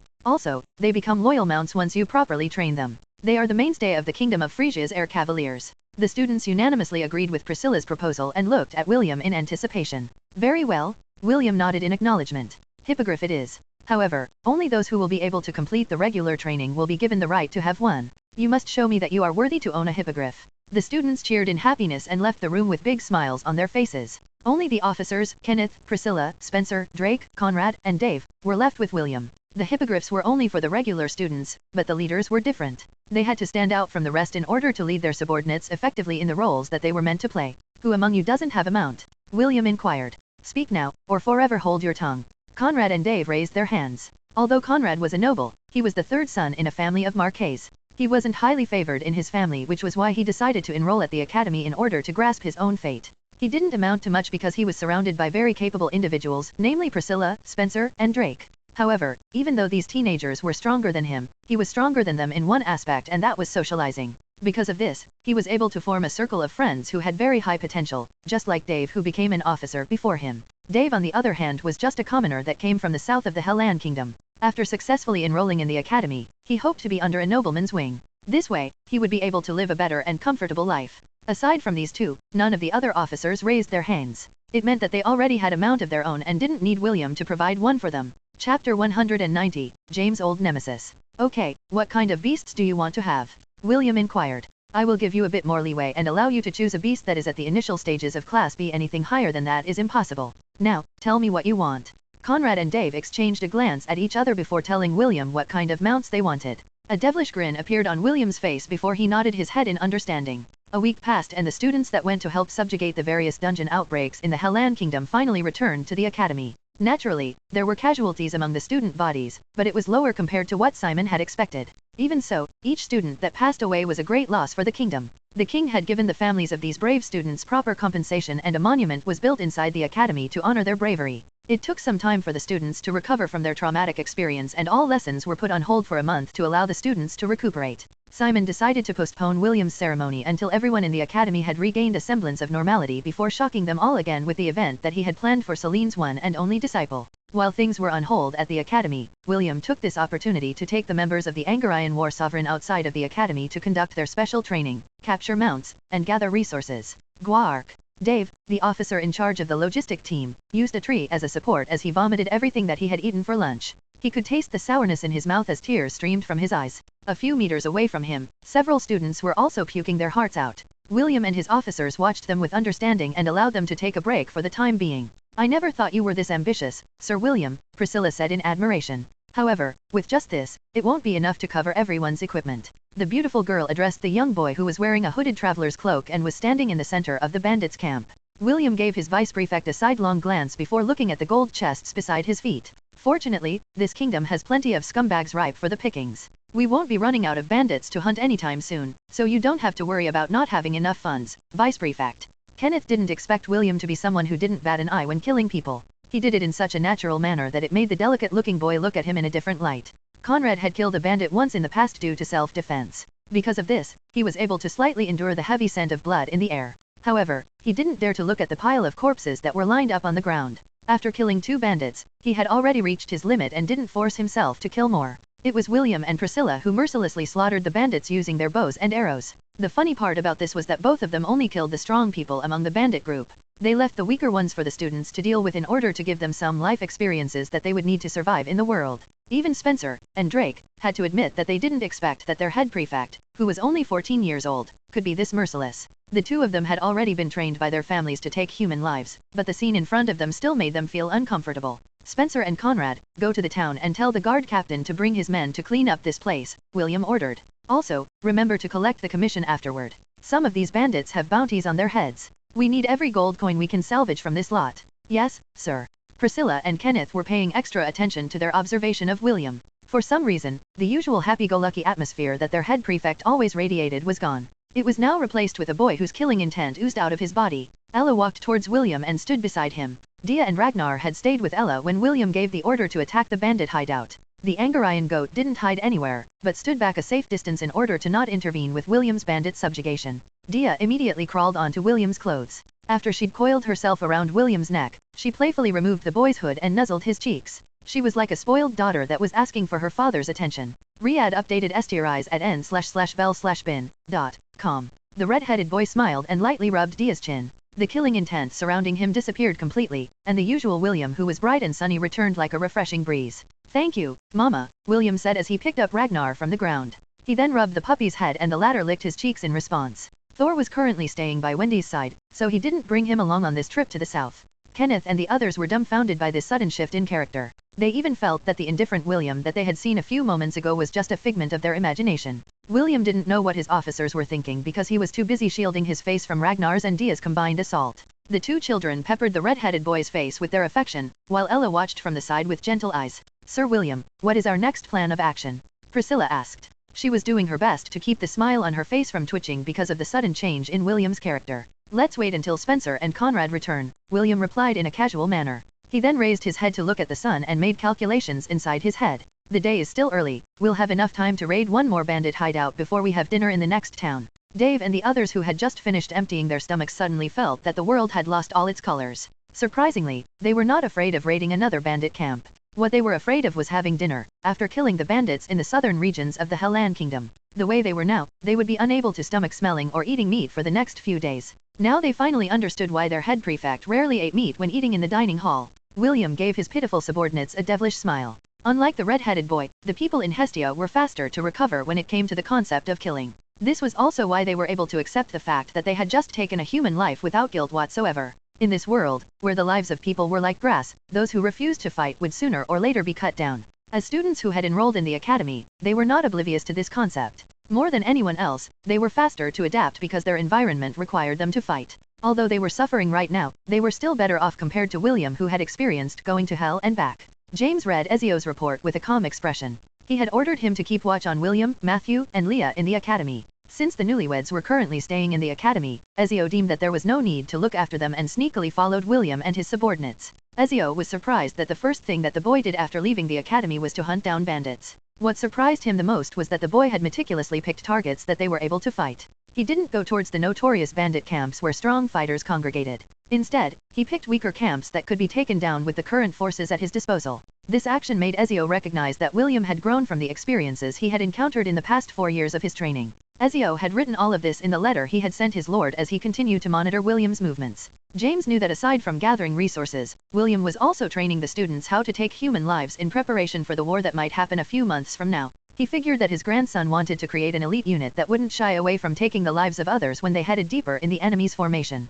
Even so, he was still worried that his grandson would do something reckless and bite off more than he could chew. Damien, Gideon, come here, James ordered. You called for us, boss. Is it our turn to shine? 2 men standing 2 meters tall with sturdy bodies appeared in front of James with a grin. My grandson is currently clearing out some bandits in the southern part of the Hellan Kingdom, James explained. Make sure the old salamander doesn't make a move on him. That old bastard still holds a grudge against me and he might vent it out on William. Make sure that he doesn't go too far. The south. Gideon tilted his head. You mean that south? The south where that grumpy old lunatic is staying? Damien asked. James smiled and nodded his head. William has wandered into his territory. I want the 2 of you to bail him out if he does something unnecessary. Damien and Gideon glanced at each other. Although they were confident in their strength, the person they were going to deal with was one tough cookie. After all, it was none other than James' nemesis, and the sole sword saint of the Hellan Kingdom, Aramis Bran Caliban. Chapter 191, A Senior Dares to Bully Children? Understood, but how far can we go when we take action? Damien inquired.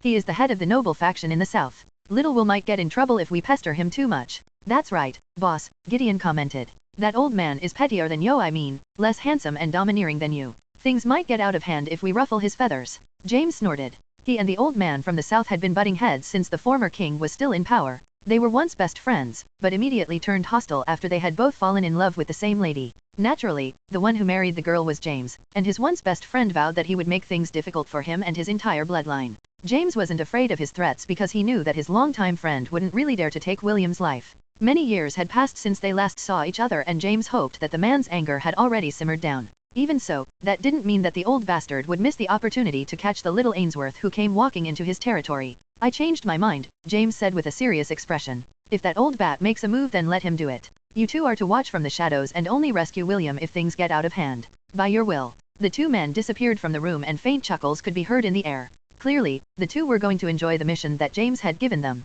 It had been a while since they had left Lant and they were itching to cause some trouble at their destination. Maybe this is a good opportunity to teach William a thing or 2 about the division of power in the kingdom, James thought. Also, I'm very curious. Just what kind of hospitality is he planning to give my grandson? James looked towards the south with a smile. Although he didn't want to admit it, he was very curious to know how the sword saint of the Hellan Kingdom would deal with his grandson who was currently messing around inside his domain. Drake whistled as he checked the contents of the storage rings that were taken from the bandit leader of the camp that they had just raided. This was the 4th day since their arrival in the southern region and, so far, they had already dispatched 4 bandit groups. If I only knew that raiding bandit camps was this profitable, I might have done it sooner, Drake said as he handed the storage ring to William. Spencer snorted and gave Drake a sneer. You make it sound like raiding bandit camps is easy. I'd like to see you try and do it on your own. How about we make a bet on who will kill the most bandits in the next raid? You're on. The 2 rivals glared at each other while William waited for the inventory list that Dave had made after checking the treasures that they had found in the bandit camp.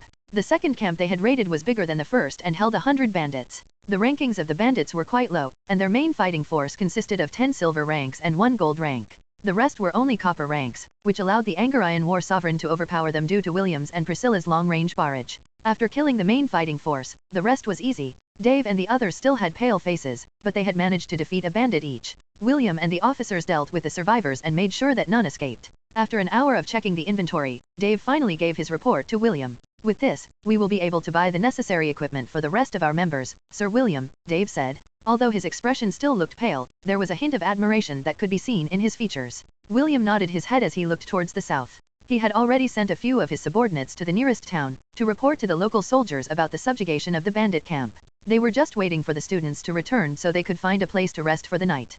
Priscilla, who was seated on top of a tree, whistled, which signaled that some unknown individuals were approaching their location. William raised his hand and he, along with the members of his night order, dispersed and hid in the trees to wait in ambush. Visit note, v3lb/n.cm for new OVL. A few minutes later, a griffin, pulling a carriage, landed a few meters away from the bandit camp. The carriage had a luxurious design and the emblem that was painted on its door was that of a red greatsword. William frowned because he was not familiar with the different insignias in the kingdom. However, his officer, Drake, recognized the emblem very well. It was the symbol of the noble that ruled the southern faction, the Sword of Caliban. The coachman respectfully opened the carriage door and bowed his head. A man with grey hair walked out of the carriage. He was wearing a black warrior tunic, and stood straight like a sword. William assumed that the man was close to his grandfather's age due to his grey hair and eyes. This realization made his expression change to a serious one as he ordered the system to change his job class to Cavalier. If worst comes to worst, he would use his ultimate trump card in order to help his subordinates escape. Ella stood beside him with a calm expression. The goat knew that the opponent in front of them was very powerful. His very presence was enough to make the members of William's night order have trouble breathing. Get out, the man ordered. Or do you want me to cut down the trees where you hide? William made a hand gesture to his members to keep hiding, while he stepped forward to face the newcomer. Naturally, Ella followed by his side. She couldn't possibly leave William to fight off against this formidable opponent alone. Dia, who had coiled herself on William's neck, was paying close attention to the man's profile, while Ragnar walked beside Ella. The two mythical beasts were aware that they could do nothing against the opponent in front of them, but they had no intention of leaving William's and Ella's side either. William understood what they were thinking, so he allowed the two to accompany him as he faced off against the man in front of them. The man and the boy stood 20 meters away from each other. The man appraised William and the boy did the same. A few minutes passed in silence before the man took the initiative to start the conversation. What's your name? The man asked. My name? I am none other than Spencer Armstrong, William answered with arrogance. The fourth son of the Duke of Armstrong. How about you? What's your name? Spencer, who was hiding behind a tree, cursed William internally for being shameless. Of all the names he could have used, why settle for my name? Spencer fumed. He could have used Drake's instead. The cool-looking boy was very tempted to come out of his hiding place and kick William with all his might. However, his reasoning prevented him from doing so. Although he felt aggrieved because of William's shameless act, he still didn't dare to move from his hiding spot. What a cheeky brat, the man commented. Since when did the Duke of the Armstrong family have a red-haired half-elf as his son? What can I do? I was born a half-elf with red hair. You are as obnoxious as your grandfather. Ezio, who was hiding from the shadows, observed this scene with a calm expression. He had already received James' order through the use of a special means. Because of this, he didn't have any intention of saving William from his predicament. The nobles of the kingdom had strict laws that they followed. Among them was not to intervene with the battles of the young generation. Anyone who would openly break this rule would suffer the combined oppression of all the noble houses. Since Mordred had officially become a marquis, this meant that the rule also applied to all the members of the Ainsworth family. Also, although William's night order hadn't been publicly revealed, the king had already recognized its legitimacy. No noble would want to mess with the head of a night order. Of course, there were some people who were exceptions to this rule, and the Sword Saint was one of them. The man then released his killing intent, which made Conrad, Dave, and the others kneel on the ground panting for breath. Kenneth, Priscilla, Spencer, and Drake grit their teeth in an effort to endure the powerful killing intent, but their resistance only lasted for a brief moment, before they too collapsed on the ground due to the overwhelming pressure. Dia hissed, and Ragnar growled. The two mythical beasts were doing their best to resist as well, but their bestial instincts were telling them that the man in front of them was the personification of death. William tapped the ground in front of him with his staff and the pressure raining down on him was dispersed. He had a carefree smile on his face as he looked at the man in front of him. A senior dares to bully children. William sneered. Such an honorable thing to do. The killing intent that the man was releasing might be strong, but who was William? He was someone who had endured the worst torture under Celine and faced killing intent training from Ezio. The man's act might fool others, but it was not enough to fool him. He already knew that whoever the person in front of him might be, he was only there to intimidate them. If he really wanted to attack them, he would not bother with words and simply do the deed without much fuss. Chapter 192, I will not allow others to use me as a stepping stone. A senior dares to bully children. William sneered. Such an honorable thing to do. The man ignored William's taunt and simply uttered an order. Sid, come. Yes, master. A handsome young boy who seemed to be around 16 years old, with short platinum blonde hair, emerged from the carriage. Behind him, a lady who seemed to be of the same age followed suit. She also had platinum blonde hair, which made William assume that the two of them were siblings. The young teenager bowed to the man as he waited for his master's order. Defeat him, the man ordered.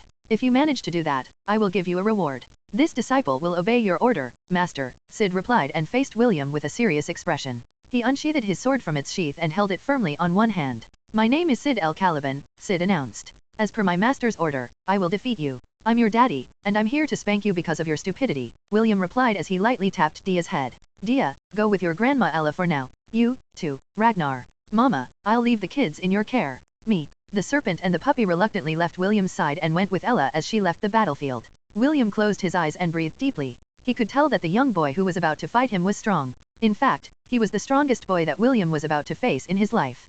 Kingsley couldn't even compare to the boy's presence, and William knew that he had to fight seriously if he hoped to win against his opponent. This might be one of the true prodigies of the Hellan Kingdom. William opened his eyes and focused on his opponent. I've always wanted to try fighting one of those elven prodigies that Master was so proud about. I'm guessing this man's level is similar to theirs. William twirled the staff in his hand once before taking the stance of the relentless dragon war art. System, change my subclass to Spearman. Changing subclass has been successful. While William was preparing for the fight, Sid looked at him in contempt. I announced my name in order to declare my intention of fighting you seriously, Sid said. Aren't you going to do the same? Sure. I'll tell you my name, William said as he firmly gripped the wooden staff in his hand. After you beat me, that is. Arrogant. The word is handsome. Get your facts straight, fool. As if waiting for that cue, both boys charged at each other. William thrust his wooden staff forward, while his opponent nimbly deflected it. The swordsman was about to go for a body strike, but the other end of William's staff struck towards his side, which forced him to take a step back. The red-headed boy didn't miss the opportunity and took a step forward to deliver a barrage of short and long thrusts at the slippery boy who dodged his attacks with practiced movements.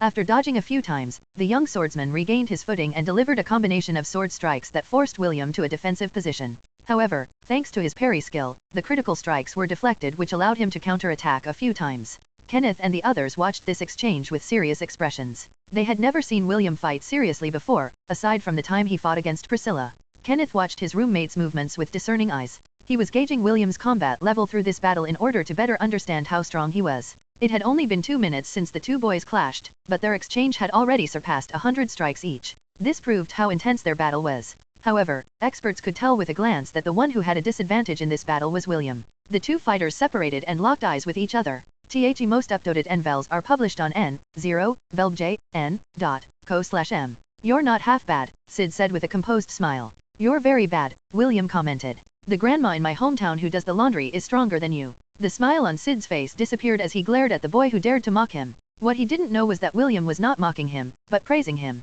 The grandma the red-headed boy was referring to was one of the hidden experts of Lant. It was only natural that Sid was weaker compared to her. I will now get serious, Sid stated as he changed his fighting stance. Playtime is over. Go ahead. I don't plan on getting serious anytime soon, William replied. You're too weak. Sid narrowed his eyes as he took a step forward. The sword in his hand glowed bloody red as he infused it with his sword aura. Rend my foes, Lazarus. Sid roared as he slashed the space in front of him twice. William couldn't see anything, but he could tell that two powerful attacks were headed in his direction. The red-headed boy was about to dodge, but he suddenly realized that Dave was hiding at the tree behind him. If he dodged now, the attack would hit Dave and it might give the chubby boy serious injury. It can't be helped, William thought as he channeled his aura in his wooden staff. Lightning God War Art, 12th form, Gungnir. William threw his wooden staff towards Sid.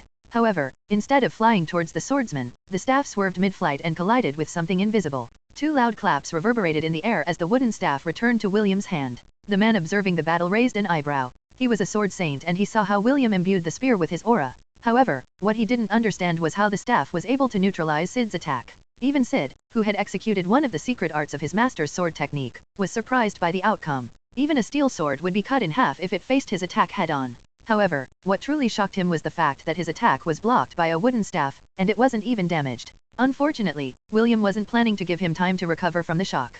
The shepherd used his movement technique to close the gap and delivered a powerful thrust. Sid nimbly dodged to the side to evade the attack. However, for some unknown reason, the end of the staff still hit him squarely on his chest, sending him flying a few meters away. He's wearing some kind of armor underneath his clothes. William clicked his tongue as he prepared for another strike. He was still currently using the Lightning God War Art and Gungnir's specialty was its ability to always hit its target. Each of the moves under the Lightning God War Art lasted for a minute. William wouldn't be able to use the same move again because it had a cooldown of 24 hours. The only saving grace was that William could still use the other forms in his repertoire like the killing blow Bolg and the piercing strike Longinus. For this 1 minute, all of William's attacks would never miss as long as he was holding a staff, spear, or polearm weapon. Sid immediately fell on the defensive as he did his best to block all of William's thrusts. After trying to dodge a few times and getting hit a few times as well, the swordsman felt that something was wrong. However, no matter how hard he thought, he couldn't come up with a solution and decided to just go on the defensive for the time being. Enough! Sid shouted as he unleashed his sword aura to its limit. He was getting annoyed that the red-headed boy was able to get the upper hand in their exchange. With a single slash, he managed to push William 20 meters away from where he stood. The red-headed boy was unharmed and simply used the momentum of the blow to skid on the ground. Sid looked at his opponent and removed the bracelet on his wrists. He was no longer treating this fight as a game. He couldn't afford to lose face in front of his master and his older sister. William smirked as he watched this scene. This battle will end in the next clash. He already knew that Sid was strong, but he noticed a very crucial flaw as he exchanged blows with his opponent. This old fox. He is only using me as a stepping stone to hone his disciple, William sneered internally. Since that is the case, I will play along. I also don't want to waste my time on this farce. William unsummoned his staff and took a bare-handed stance. The red-headed boy's presence changed as the air around his body seemed to fluctuate. Changing subclass to monk successful. A brief flash of admiration appeared in the Sword Saint's eyes as he looked at the grandson of the man he hated the most in the southern continent. Yes, Aramis already knew of William's true identity. How could he possibly not? The boy had been in his territory for 4 days and the saint had been paying close attention to his movements ever since he subjugated the first bandit group in his domain. He wanted to see just what kind of child William was, so he decided to bring his disciple to have a duel with his nemesis grandson. Since he couldn't bring himself to lower his dignity to fight a kid, he ordered his disciple to beat him in his place. Amaris didn't expect that William was strong enough to push his disciple to become serious. However, he already knew who the victor of this duel would be after the first clash. This will be a good lesson for you, Amaris thought as he waited for the final exchange between the two prodigies of the young generation. This is the difference between someone who knows how to fight, and someone who is fighting with his life on the line. The Sword Saint closed his eyes. As expected of your grandchild, Urza. Exceed break, William muttered as he bent his wrist in order to execute the strongest attack in the monk skill tree, the overwhelming strike. After removing the bracelets on his wrists, Sid's speed and power grew threefold. William on the other hand stood his ground and initiated the crane stance. It was an attack that William could only use once a day, and it was the strongest attack amongst all of his job classes. Two shouts pierced the air as William and Sid exchanged the final blow that would end their battle. William activated the Exceed break in order to raise his sensitivity 100-fold.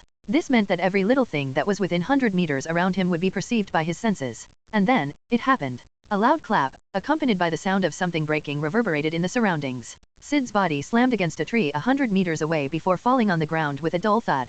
Blood dyed the ground red as blood flowed from William's left arm and broken right hand. Even so, that didn't stop the boy from raising his right hand in the air to announce his victory. I do not wish for dominion, but I will not allow others to use me as a stepping stone, William announced as his body fell backwards due to his injuries. William didn't want to lose again. He'd had enough of losing. That's why, he didn't back down even though the odds were against him. He utilized everything in his arsenal to show the Sword Saint that he wasn't a stepping stone that his disciple could trot over. Instead, he would be the mountain that Sid, and the other so-called geniuses in the southern continent, had to overcome. He would be the peak that they would never hope to reach during their entire lifetimes. Chapter 193, The Sword Saint's Condition. William felt something wet licking the side of his cheek. When he opened his eyes, he saw Ragnar slathering his cheeks with his slobber. The little puppy was so focused on his action, that he didn't notice that William had finally woken up.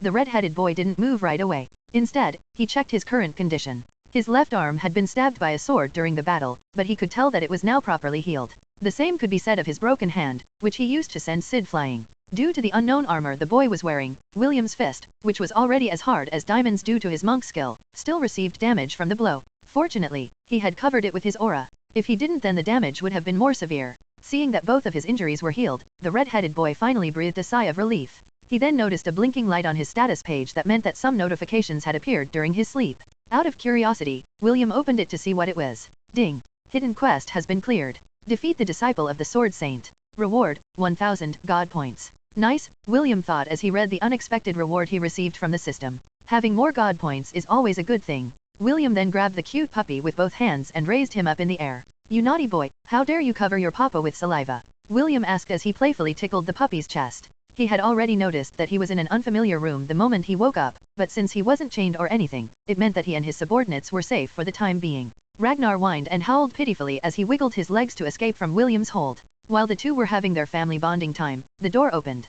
Kenneth, along with Priscilla, entered the room. F0 low new hafters at nov/e/l/bin/.com. Sir, it's good to see that you are awake, Priscilla said as she walked towards William's bed. Where are we? William inquired while still playing with Ragnar. We are currently inside the residence of the Duke of Caliban, Kenneth replied. Everyone is, also, here. You don't need to worry because we are being treated as guests. William hummed as he placed Ragnar on his stomach. He then patted the puppy's head to make it behave while he summoned a handkerchief to wipe his cheek free from puppy slobber. How long was I unconscious? William asked. It is currently 8 in the morning, Priscilla answered. You fought off the saint's disciple yesterday. I see. William continued to lie on the bed because it was very soft and comfortable. They had been camping outside for the past few days, and he had briefly forgotten what it was like to sleep on a luxurious bed. You said I fought off the Sword Saint's disciple, so the man standing back then was the Sword Saint? William inquired. Yes, Priscilla answered. A short period of silence permeated the room before William looked at Kenneth and Priscilla with a serious expression.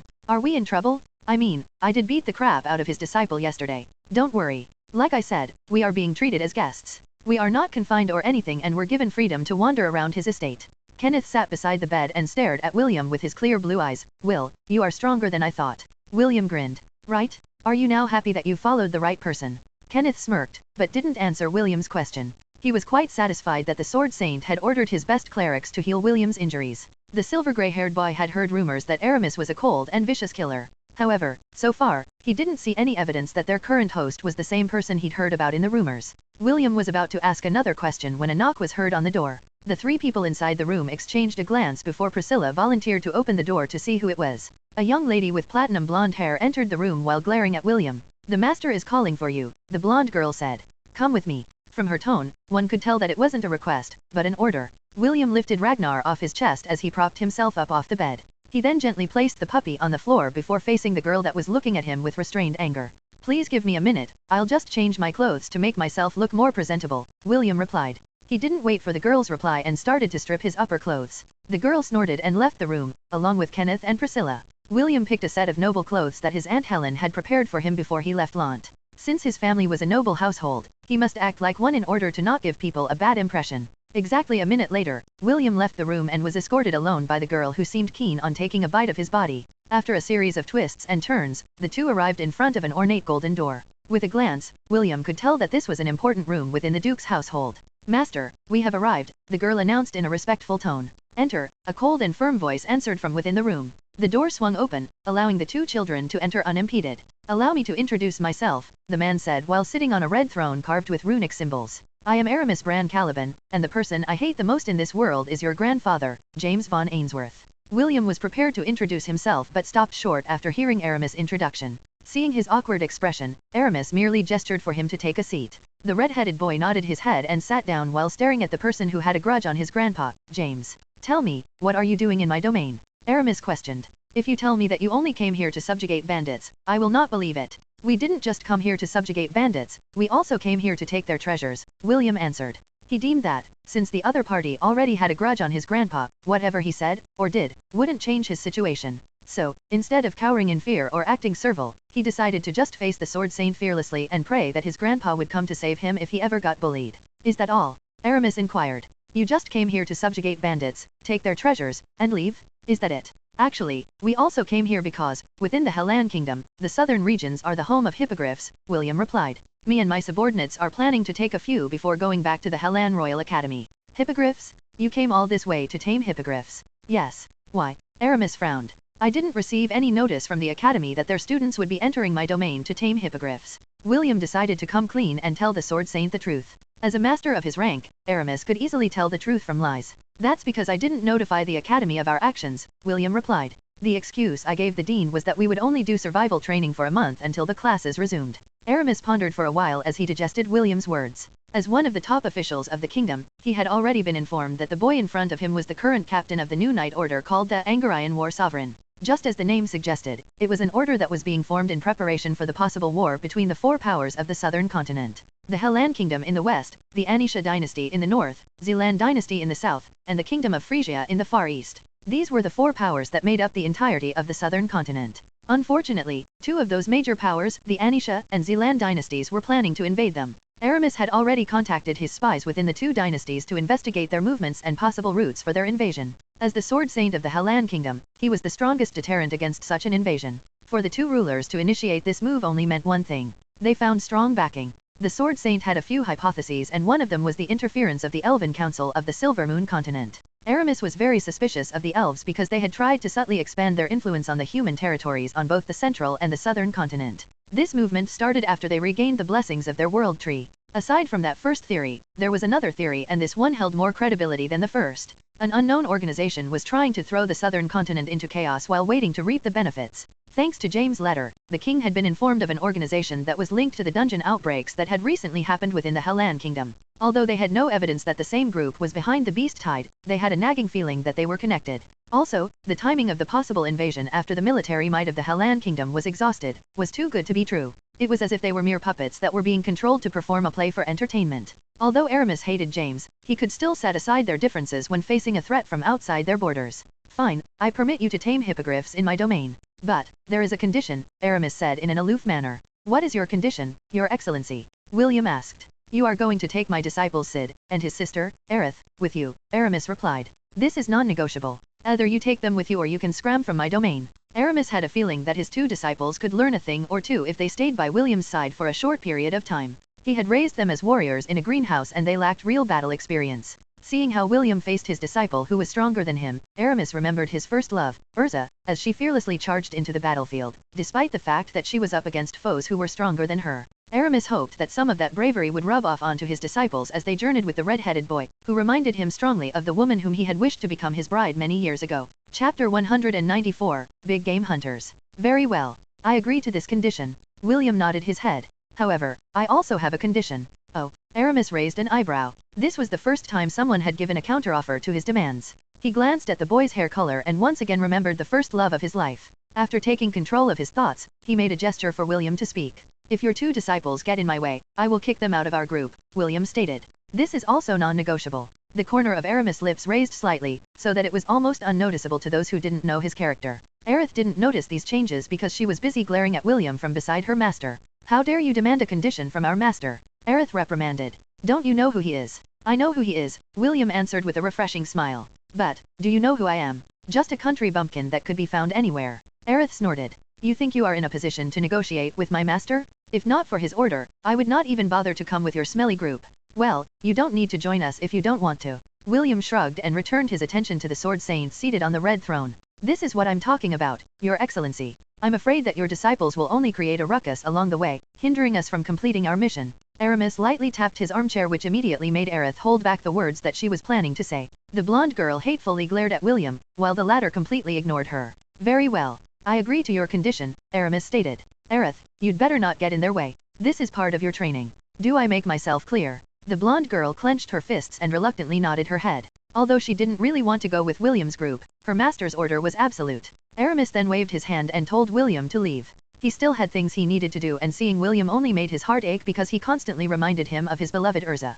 A day after William's meeting with the Sword Saint, a group of carriages traveled to the southern tip of the Hellan kingdom where a vast expanse of forest could be seen. The citizens of the southern region called this forest the Whimsical Forest. It was a place where the majority of beasts in the southern region could be found. Some of the creatures were rare and some were very rare. This was also why William chose to go south instead of going west. The forbidden land of the west was the Strathmore Forest, and it was not the ideal place to stay and look for hippogriffs. William had asked for a local guide to accompany them to the forest. Fortunately, one of the coachmen working for the Duke used to be an adventurer and had traveled to the Whimsical Forest countless times in the past. Their travel had been smooth and the Duke generously allowed them to take 7 carriages and 2 wagons for their journey. These carriages were pulled by horses, instead of griffins, but William was fine with the arrangement. After 5 days of travel, they finally arrived at their destination. We will set up camp here outside the forest, their guide, a middle-aged man that went by the name Henry, said with a smile. Unless you kids want to become beast chow then go ahead and set your camp inside. However, I will be staying here. We will follow your advice, Mr. Henry, William replied.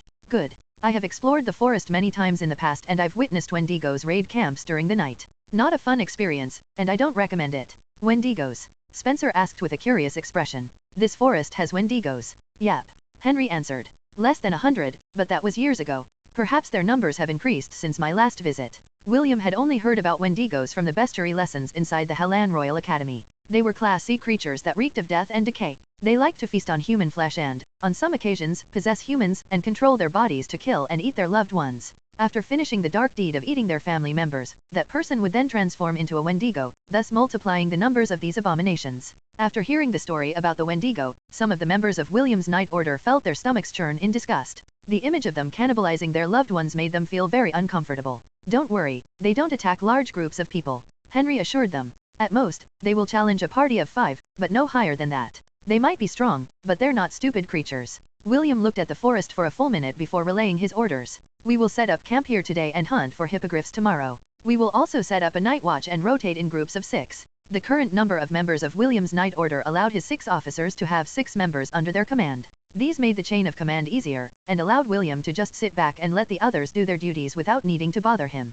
His role was to simply lead them, while his captains managed the other duties. The next day, Henry guided them to a meadow within the forest where the hippogriffs used to stay during his years of adventuring. Hippogriffs, by nature, were omnivores. They ate grass and meat, depending on which was more abundant. The group had just arrived at the meadow when an ear-piercing screech caught their attention. 4 towering beasts arrived at the meadow and began to attack the hippogriffs that were grazing peacefully in the grasslands. A griffin hunting party. Henry's face immediately became serious. They are hunting hippogriffs. Griffins and hippogriffs may look the same, but there were distinct differences between the two. Griffins were magical beasts that had the head and wings of an eagle and the body of a lion. They were also 3 times bigger than hippogriffs, which made them the stronger between the two. Hippogriffs were also magical beasts that had the front legs, wings, and head of an eagle and the body, hind legs and tail of a horse. The two groups fought each other with several hippogriffs fighting against a single griffin. The one leading the defense was a hippogriff that was twice as large as an ordinary one and had a golden luster on its beak, talons, and wings. It was easy to tell that he was the alpha of the herd. The alpha led his subordinates to defend their territory, and a great battle was waged in the skies.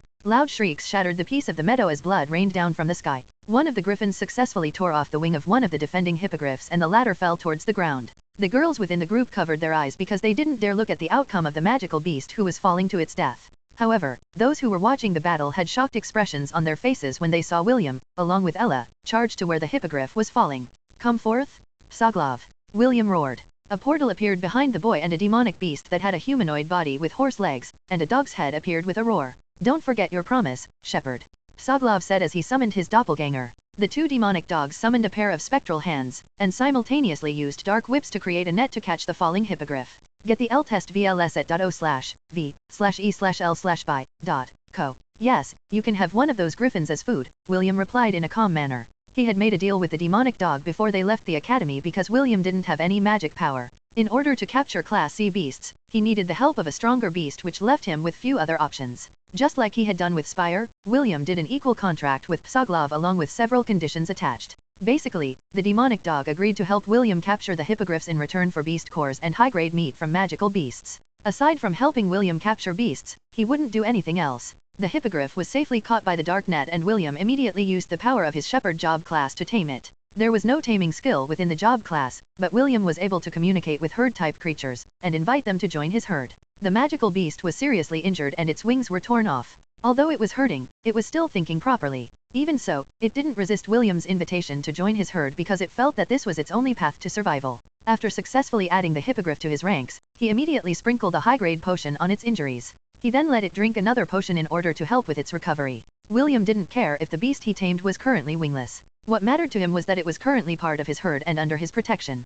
Soglov and its doppelganger were still creating dark whips to serve as nets to catch more hippogriffs falling from the sky. Although they had the advantage of numbers, they were Class C creatures at most. Griffins were Class B creatures and one of their natural predators. Only the golden-winged hippogriff was able to face off against them because it was also a Class B creature. As more injured hippogriffs fell from the sky, William's herd grew by the minute. Ella was paying close attention to the battle as well. 2 of the griffins suffered moderate injuries due to the hippogriffs' teamwork. The alpha of the hippogriff group fought off against one of the griffins alone, while the rest dealt with the others. After adding 15 more hippogriffs to his herd, William thought that it was already enough and joined the battle. Several whistling sounds pierced the air as William shot arrows at one of the injured griffins. He made sure to time his shots in order to not hurt any of the hippogriffs that were fighting their mortal enemies with their beaks and talons. The griffins shrieked in anger when they noticed that an insect was getting in the way of their hunt. The one he was shooting at flapped its mighty wings and shrugged off the hippogriffs that were ganging up on it.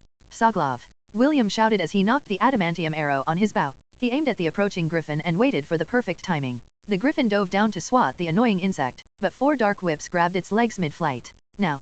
Soglov roared. "Make sure to hit it, boy. This griffin is going to be my lunch." Instead of answering, William released the string and the arrow flew straight and true. It pierced through the griffin's chest, giving it a serious injury. The mighty creature shrieked in pain before crashing towards the ground, creating a dust cloud.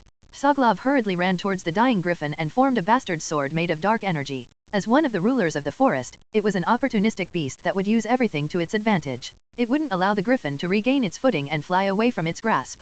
Soglov stabbed the sword into the back of the griffin's head, ending its life in the process.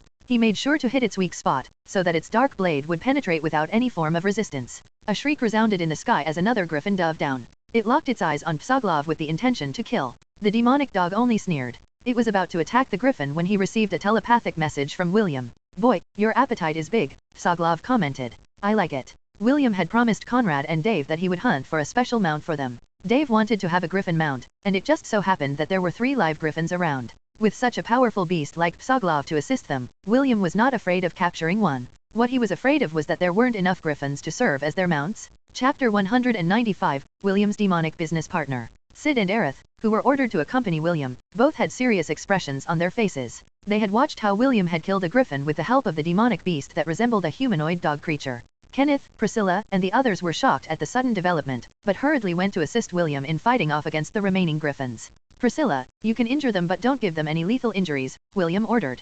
"We're going to capture these griffins." Priscilla wanted to ask a lot of questions, but she still resolutely followed William's orders. Since she was the only other proficient archer within their group, she immediately fired a few arrows in the air in order to injure the enraged griffin that was sweeping down on them. Psoglov's and the griffin's ranks might be similar, but there was one major difference between the two of them. Although the griffin's physical strength was stronger than the demonic dog, Psoglov was smarter than it. As a monster who loved to eat humans, Psoglov was an expert in the strategy of how to corner his prey and go for the kill. Although he couldn't win in a direct confrontation, he could always use the hit-and-run tactics. Void arrow.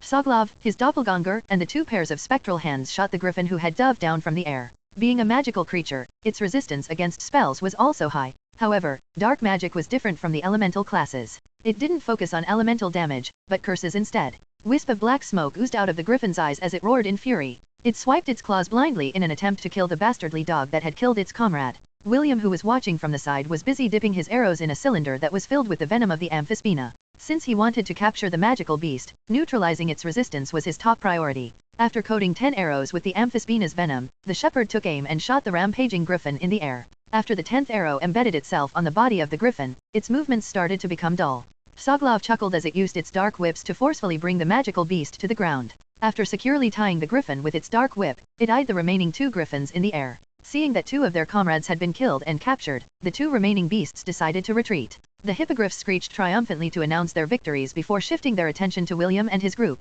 Priscilla was about to knock another arrow in her bow when William ordered her to stop. "Don't do anything that will provoke them," William ordered. "Everyone, stay still." Originally, there were 30 hippogriffs who tried to fight the 4 griffins in order to protect their territory. However, 16 of them had fallen in battle. Although they were seriously injured during the battle, none of them died because they were saved by William and Psoglov. The alpha of the hippogriffs landed a few meters away from William and screeched in anger. "That's right." William nodded. "I came here to capture some of your kind." The alpha screeched once again and spread its golden wings in an attempt to intimidate William. "So, do you want them back?" William inquired. "I don't particularly mind, but can you take care of them?" The alpha briefly glanced at its comrades that had lost their wings and limbs during the battle against the griffins. As the leader of the herd, although it sympathized with its comrades, it had no use for individuals that lost their value. Such was life in the whimsical forest. Although the alpha might be too harsh on its own kin, this was a rule that everyone in the jungle abided by. The alpha was silent for a few seconds before glaring at William. "You can have them," the alpha said through telepathy. "Now get out of my sight. I will not allow you to decrease our numbers any further. There are other groups within this forest. Go capture their members if you dare, but if you touch one more member of my herd, I will fight you to the death." The alpha gave a mighty screech before flapping its wings to fly to the air. The rest of the hippogriffs gave their ex-comrades a sidelong glance before following their leader. The abandoned hippogriffs hung their heads in sadness, but this was a natural occurrence within the forest. If not for William adding them to his herd, they would have just been waiting for their deaths because their alpha had abandoned them. Psoglov wasn't paying attention to William's discussion with the hippogriff because it was busy digging through the griffin's body to find its beast core. The beast cores were usually located at the head of magical beasts. If it's not there, then it would be found close to its heart. As a demonic beast, Psoglov had already determined the beast core's location and focused his attention in that area. After digging through the griffin's chest with its claws, it found the core that it was looking for. Psoglov dug out a light purple crystal the size of a bowling ball. It chuckled evilly for a while before opening its mouth to chomp on it. The crystal emitted crispy, crackling sounds that were similar to the sounds of potato chips being consumed. The demonic dog chewed on the core with a satisfied expression, which made Sid and Aerith stare at it with caution. After finishing its meal, Psoglov looked at the body of the griffin and salivated. It couldn't possibly eat it right here, because there was a chance that stronger creatures would come and disturb him. He was now faced with a dilemma and wondering how to best solve this problem. "Here, take this," William said as he tossed a storage ring to the demonic dog. "We're going back to the camp for the time being. How about you?" Psoglov caught the storage ring and gave William a grin. It had heard about these artifacts before, but never had the opportunity to use them. I'll return to my own forest, Psoglov replied as he stored the dead griffin inside the storage ring. Just call me when you're planning to catch your mounts. As long as you keep your promise, we can continue our business transaction. William nodded his head. Just as Psoglov said, their cooperation was just a business transaction. As long as he supplied Psoglov the cores he wanted, the demonic beast would help him capture mounts for his night order. The red-headed boy was able to summon Psoglov because they made an equal contract. This allowed the demonic dog to become a temporary member of William's herd, just like Spire. With the help of the king's divinity that was inside his soul, he would be able to summon them to wherever he was. This ability was called King's Legion. Right now, William was only able to use a quarter of the king's chess piece's divinity because he still hadn't met the requirements to activate it fully. Even so, it was still quite helpful because he could summon the members of his herd, anytime, anywhere. A portal appeared in front of Psoglov, and the latter entered it while giving William a grin. William's group watched all of this with dumbfounded expressions. Just who are you? Aerith asked. How are you able to command an intelligent demonic beast? Just a shepherd, William replied before facing the hippogriffs who were still feeling down. Moping around will not change anything. Since you are now under my protection, I will do my best to heal your injuries and allow all of you to fly in the skies once again. When the hippogriffs heard that they could once again fly in the sky, all of them looked at William with hope. The latter nodded his head in acknowledgement. I will keep my promise. For now, all of you will be part of my organization. Do you all understand? William inquired. All the hippogriffs made screeches of acknowledgement as they stood.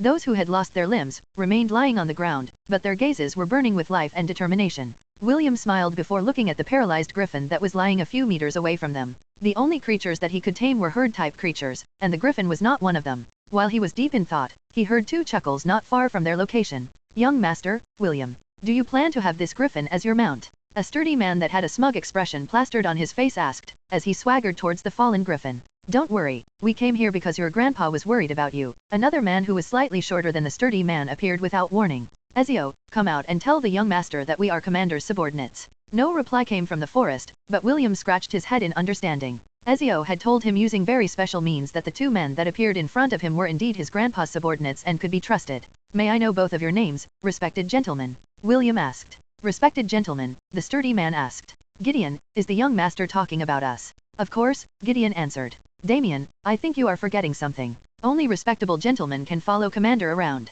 Damien suddenly had the now that I think about it, you're right expression and grinned at William. Indeed, both of us are respectable gentlemen, Damien stated. My name is Damien, and this is my partner, Gideon. How do you do, young master? Gideon replied with a smile. William smiled back as he appraised the two newcomers. Because of his training, he could roughly gauge their strength based on their body language. Ezio had taught him how to read people while he accompanied him on his missions. I want this griffin to become the mount of my officer, William said.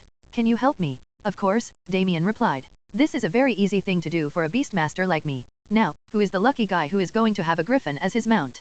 Damien scanned the group of kids that were accompanying his young master. He briefly glanced at the disciples of the Sword Saint before returning his gaze to William. Dave, step forward, William ordered. Sir. Dave stepped forward. Excitement was written all over his face. As a commoner, he had seen griffins pull the carriage of the nobles and had dreamed of owning one in the past. Now that his dream was about to become a reality, he wasn't able to stop himself from praising William to the high heavens. Get the L-test VLS at .o/v/e/l/by.co. Looks like I chose the right person to follow, Dave thought as he looked at the red-headed boy who had become his idol. I'm going to hug his thigh and never let go. Perhaps, I will be able to soar to greater heights if I stay by his side. His thoughts were shared by the rest of the members of the Angarian War Sovereign. All of them were looking at William as if he was a genie that was about to make all of their wishes come true. Chapter 196, The Crusader of the Sky. All right, now put a drop of your blood on his head, Damien ordered. The griffin was paralyzed and couldn't move, but its eyes glared at Dave who was attempting to tame it. Since he didn't have an ounce of magical power, it was quite impossible for him to form a contract with a beast on its own. Fortunately, Damien was a competent beastmaster and acted as a bridge to make the griffin submit to Dave. The boy poked his fingertip with a dagger until blood flowed from it. He then smeared it on the forehead of the griffin while Damien worked the contractual magic to bind the griffin under Dave's control. Now it's a battle, Damien said. You need to make him approve of you through a battle of wills. Griffins are prideful creatures and don't like to become someone's mount. Even those that pull the carriages of nobles had to be won over before they agreed to work for anyone. Dave grimaced because he could feel the griffin's fierce resistance. In the end, the connection broke because the griffin was able to overpower Dave's will. The chubby boy almost collapsed on the ground because he received a strong backlash from the contractual ceremony. It was a good thing that William was standing beside him and hurriedly supported his body. I can't do it. It's too strong, Dave said as he panted for breath. The griffin had a smug expression on its face as he looked at the chubby boy. Deep down, it was sneering at him for trying to bite off more than he could chew. Don't worry. William patted his shoulder. I promised to help you get a griffin, and I will keep my promise. Someone bring me a spear. One of the students hurriedly took out a spear from his storage ring in order to get into William's good graces. He felt envious of Dave's lucky break and he hoped that he would get the same treatment if he showed his loyalty to William. Sir, here is a spear bought with 2,000 gold coins, the young noble said with a smile. I hope that it can be of good use to you. This spear has a good quality, William replied. Thanks. Because you acted swiftly, I will allow you to be the first to choose which hippogriff you want to be your mount after they are fully healed. Thank you, Commander. The young noble bowed and backed away with satisfaction. William pointed the tip of the spear to the eye of the griffin. The latter looked back in defiance and gave William the go-ahead and kill me. I'd rather die than become a human's mount. Glare. You have two options, William announced. Submit and become Dave's partner or suffer. The griffin uttered a screech in defiance. It would rather die than submit? Good. Let's see how strong your resolve is. William grinned evilly as he walked towards the rear of the beast. The red-headed boy twirled the spear until the blunt end of the spear was facing the griffin's bum. Requiescat in pace. William shouted as he thrust the spear towards the griffin's hole without mercy. A loud shriek filled with pain and shock reverberated in the whimsical forest. The beasts who heard it unconsciously shielded their rear because they somehow felt that it was the appropriate thing to do. You dare to reject a knight of my order? Who gave you the courage? William roared as he thrust the spear for the second time. You think I'll let you die? I have plenty of healing potions here. We can do this all day. Let's see how long you last. The griffin's pitiful shrieks echoed in the whimsical forest for a good 15 minutes before it stopped completely. Damien's and Gideon's hands were shielding their bums and their expressions were filled with fear. God***it. He is really the commander's grandson. Damien gasped. Gideon nodded his head in agreement. Both of them are shameless bastards who will do anything to get their way. The girls of the order had long ago averted their gaze. Even Priscilla wasn't able to stomach William's approach to taming magical beasts. The young noble who had given William the spear couldn't stop his lips from twitching.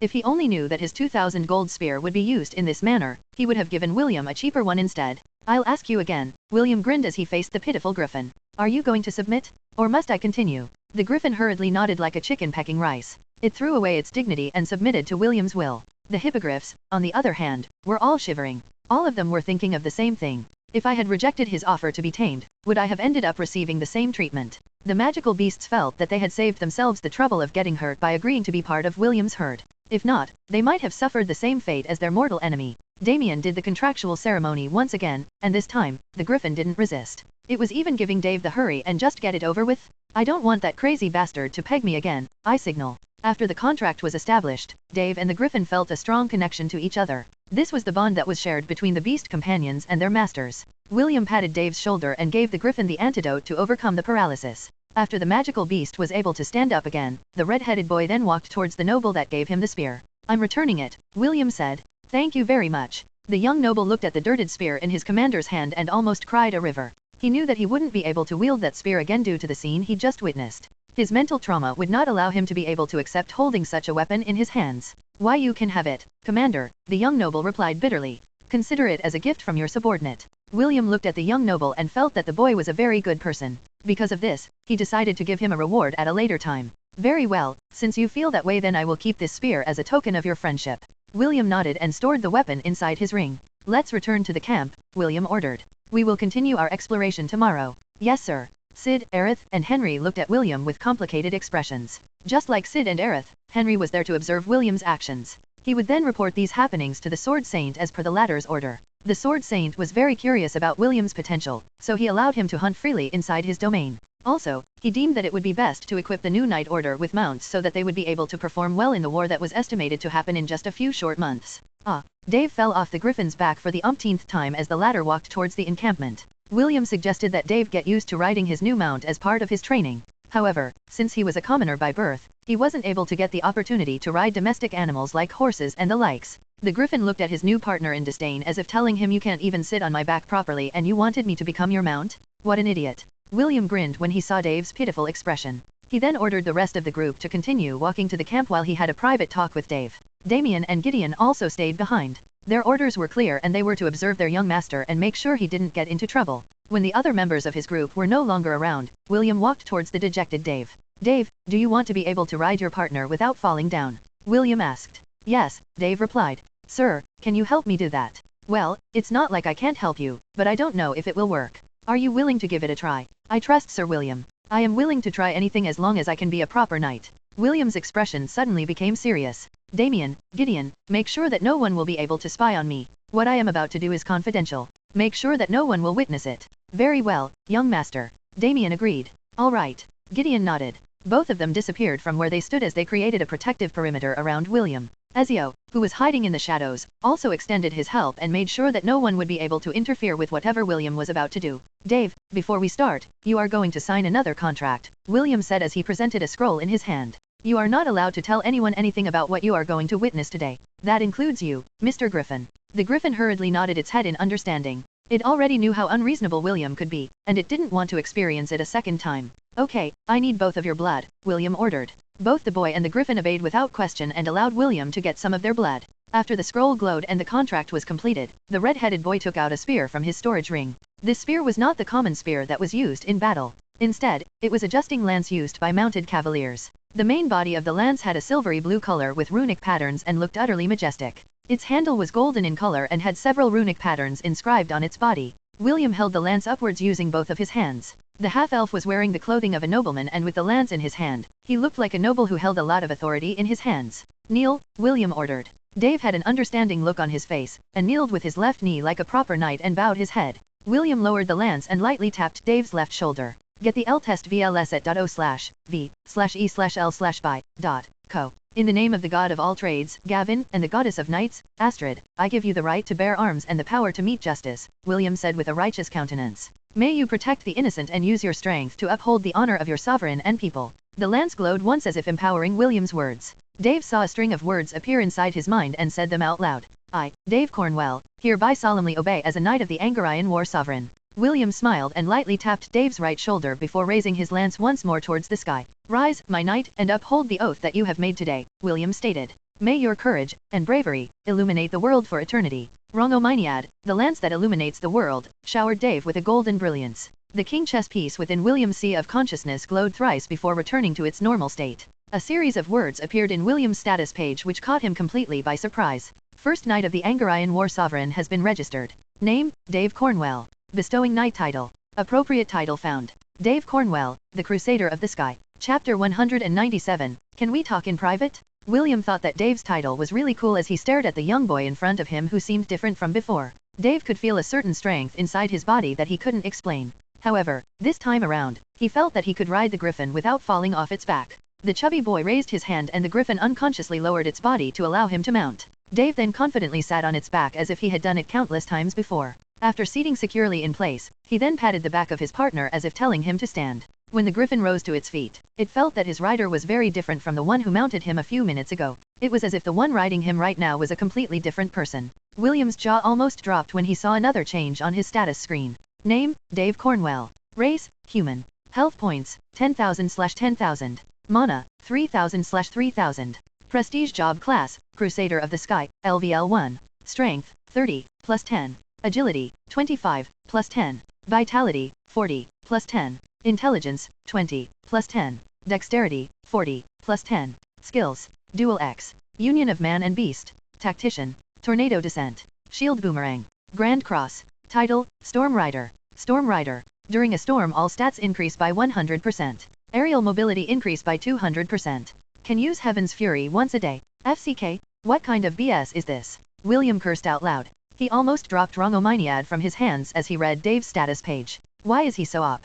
Dave and the Griffin were both startled by William's shout and looked at their commander with anxious faces. After his initial outburst, William immediately calmed down and returned the legendary spear inside his storage ring. He then looked at Dave with a dazzling smile that would put all scammers to shame. You're good, William said as he lightly patted Dave's leg. He then patted the Griffin who trembled under his touch. You're also good. The newly appointed Crusader and his mount felt the hairs on the back of their necks stand on end. For some reason, they felt that they were about to be served on a silver platter and William was going to eat them. Dave, from now on, I expect good things from you, William said with a serious expression. Do not tarnish the honor of the Angarayan War Sovereign. Do I make myself clear? Why yes. I swear that I will not let you down, Commander. Dave stuttered. The Griffin shrieked to support his partner's words. It was afraid that if it didn't say anything, William would find an excuse to torture it. Good, let's go, William ordered as he mounted Ella's back. Dave and the Griffin glanced at each other as they walked behind Ella's back. After walking for a while, the chubby boy and the magical beast both realized that Dave was no longer in danger of falling from the Griffin's back. It was as if they were joined together. What he didn't know was that after acquiring the prestige class Crusader of the Sky he automatically acquired the skill union of man and beast. This was a special skill of the Cavalier Job class which allowed the rider and his mount to become a single unit when they were together. Even if the Griffin were to perform complicated aerial maneuvers, Dave wouldn't fall off its back even if he wasn't sitting on a specialized saddle. When the two arrived at the camp, both of them were met with curious gazes. The other members of the Angarian War Sovereign felt that Dave had changed somehow, but they couldn't put their finger on it. What impressed them the most was that the chubby boy was riding on top of the Griffin as if he had done it for many years. There was also a sense of confidence that was oozing from Dave's body which made the others look at him in a different light. "What happened to you?" Conrad asked the chubby boy after he dismounted from the Griffin. "What did you do with the commander?" Dave gave Conrad a refreshing smile before answering his question. "Sorry, but the commander ordered me not to say anything. But. Conrad waited for Dave to continue his words. "But, I hope the day will come when you will become part of Sir William's strength," Dave said with a serious expression. "I look forward to that day." After saying those words, Dave walked past Conrad and headed towards William. He stood a few meters away from him like a trusted retainer. Everyone was a little confused when they noticed this sudden change in Dave's mannerism. Usually, he would stick around Conrad. However, this time around, they could tell that he had switched his allegiance to William and seemed very satisfied with it. William didn't say anything, and ordered everyone to rest while he checked on the conditions of the hippogriffs. After close inspection, he realized that 4 of them had lost a limb or 2 and had to be supported by their comrades using ropes, tied to their bodies. Those that had suffered serious injuries had been given high-grade potions that William had acquired from their bandit raids. He didn't bat an eye and used them on the injured creatures which made the new members of his herd very grateful. The total number of mounts they gained from this expedition was 16. William had 6 officers and 36 subordinates. He planned to have all of them get a mount of their own, which meant that he had to return to the whimsical forest and find a new herd of hippogriffs. While he was deep in his thoughts, he heard 2 sets of footsteps approaching from behind his back. He didn't turn his head and simply waited for his 2 guests to speak their mind. "Can we talk in private?" Sid asked. "Okay," William replied. He turned his head to look at the disciples of the Sword Saint with a calm expression. "Follow me?" Sid and Aerith nodded as they followed William. The 3 people walked towards a small brook that was 100 meters away from their encampment. William didn't know why the 2 wanted to talk to him, but he was willing to hear them out for the sake of the Sword Saint's generosity. After arriving at their destination, Sid cleared his throat and spoke his mind. "What you did earlier was admirable. However, you shouldn't mingle with demonic beasts who specialize in dark magic," Sid said with a serious expression. "I don't know why that demonic dog is helping you, but if others find out that you are collaborating with such a creature, your reputation will get a black stain." William nodded his head. He already expected this situation after forming a contract with Psoglov. If it was only the members of his Night Order, he could probably force them to keep their mouths shut. Unfortunately, there were outsiders present in the area, so this outcome was understandable. "Also, you should hide that slave collar on your neck," Sid stated. "You are a noble and a noble wearing a slave collar is taboo. Although slavery runs rampant in the Hellan Kingdom, the king himself dislikes such practices." William snorted. "The king might feel that way, but the nobles don't. Almost all of the nobles own slaves of their own. The collar on my neck is my way of telling them that even nobles can be enslaved. If it can happen to me, what makes them think that it couldn't happen to them?" The red-headed boy also wanted to point out that their honorable master was keeping slaves inside his residence. He just didn't mention it to prevent conflicts between him and the Sword Saint's disciples. "Even so, you mustn't openly show it to the public like it's a priceless accessory," Aerith insisted. "Looking at you makes me feel uncomfortable." William grinned evilly as he looked at Aerith from head to toe. "Indeed, you should feel uncomfortable. A beauty like you would sell for a high price if you ever fell into the hands of slave traders." A resounding slap echoed in the air as Aerith looked at her hand in surprise. I am sorry, I didn't mean to," Aerith stuttered. "Don't worry, I've suffered worse," William replied. A red handprint slowly materialized on the half-elf's handsome cheek. It was the mark left by Aerith's unconscious action after hearing William's words. "Is there anything else that the 2 of you need to say to me?" William inquired. "If not, then I will return to the camp. There are still a few things that I need to do as the leader of this expedition." Read lat.st chapters at no.v.e.l.bin/c/o/m only. Sid stared hard at William for a quarter of a minute before shaking his head. Aerith looked apologetic and lowered her head in guilt. William nodded his head in understanding and walked past the 2 teenagers who were older than him. But as he was passing Aerith, the shepherd lightly patted her shoulder before leaving her with some parting words. "I am, also, not a fan of slavery, and one of my goals is to fully eradicate it from the southern continent." The 2 disciples of the Sword Saint watched William's retreating back as he returned to the encampment. "What a peculiar boy," Sid said as his gaze sharpened like swords. "What do you think, big sister?" Deep down, Sid was reluctant to admit that William had won their duel. But facts showed that even if he was the stronger between the 2, the boy's tenacity and unwavering determination overpowered his skill with the sword. "I think he needs to be re-educated in the proper etiquette of noble families," Aerith replied. Her expression was dyed red due to embarrassment from her earlier outburst. He is indeed weaker than you, but for some reason, I feel that even if you two had a rematch, the outcome would still be the same. Sid sighed as a bitter smile appeared on his face when he heard his sister's words. He didn't agree nor disagree with her opinion, but his silence was enough to tell her that he also felt the same way.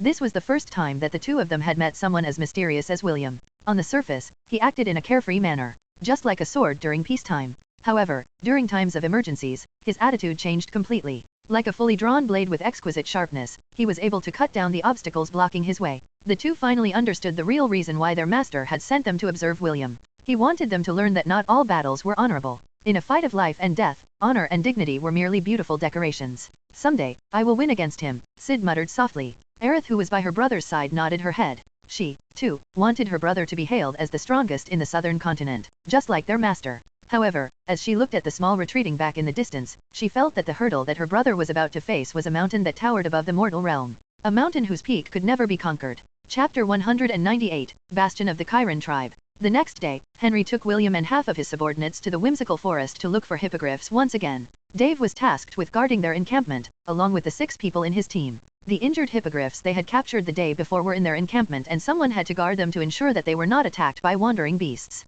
Since the griffin was there to act as a deterrence, William could leave their encampment with peace of mind. Oh, I see. Thank you very much, William said. The deer in front of him bleated softly as it ran towards the depths of the forest. The territory of the second group of hippogriffs is a mile away in that direction, William stated as he pointed northeast. Let's go. Aerith walked beside William with a curious expression. Did you just talk to a deer? William hummed his reply as he continued to walk. How did you learn their language? It's a shepherd's trade secret. Aerith frowned as she continued to trail behind William. Do all shepherds know how to talk to their animals? To a certain extent, yes, William replied. It takes patience and years of herding to learn the skill.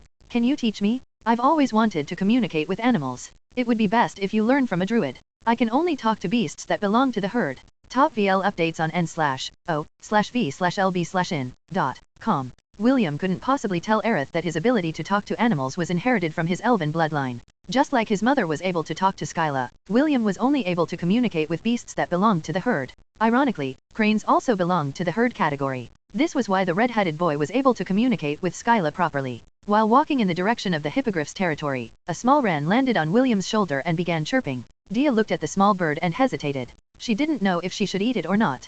Don't eat her, William said softly to Dia. He then glanced at the small bird and started to communicate with it. Because William replied using chirping sounds, the wren on his shoulder chirped more excitedly. 5 minutes later, the bird flew away, leaving William with a troubled expression. After pondering for a while, he signaled for everyone to stop. Don't make any sounds, I will check something first, William ordered as he climbed to the top of a tree. When he reached the highest branch, he narrowed his eyes and stared in the direction of the north. Several birds could be seen fleeing in different directions as the trees swayed in the distance. The wren had told him that a group led by a very strong beast was headed in the direction they were going. When William asked the little bird descriptions about the creature, it only said that it was big and had wings. The thing that worried William more was that the bird told him that it was not alone. There were at least 3 of them. As William focused his attention to the north, the beast that his little friend had warned him about finally appeared in his vision. Wyverns, William muttered as he saw 3 wyverns rise from the treetops carrying wild boars in their claws. The biggest among the 3 wyverns screeched and flew towards the north. The other 2 wyverns followed behind their leader as they continued their hunt.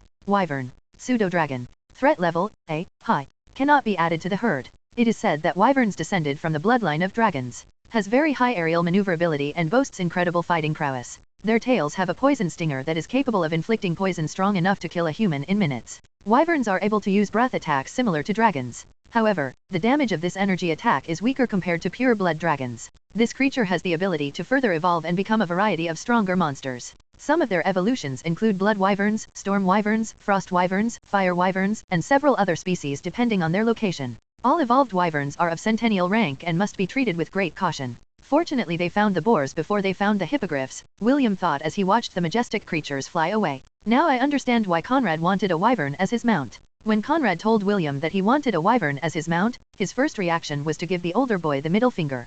Conrad also understood that he was asking for too much, but he was the type of person that liked to aim high for whatever thing he wanted in life. William had already told him that he didn't have the ability to capture a wyvern at this point in time, but if ever an opportunity arose, he promised that he would do his best to cater to Conrad's choice of mount. Although William was tempted to ask Ezio, Damien, and Gideon for help, he decided to not move forward with this plan. If possible, he wanted to capture the wyvern using his own ability and the manpower under his disposal. I'm sure Psoglov would immediately run tail if he was summoned to fight against a wyvern. William chuckled at the thought of seeing the demonic dog running away in fear after it was summoned in front of a wyvern's gaping jaw. After the short interlude, William and the rest of his group went deeper inside the mythical forest. They saw various creatures eyeing them from a distance, but none of them made any move to attack each other. Although humans often wandered inside the forest, most of them were strong individuals. This was why the beasts merely observed the shepherd's group and made no attempt to hunt them down. After an hour of walking, they finally arrived at a meadow with a steadily flowing brook. The meadow was quite big and William estimated that it was at least a mile long.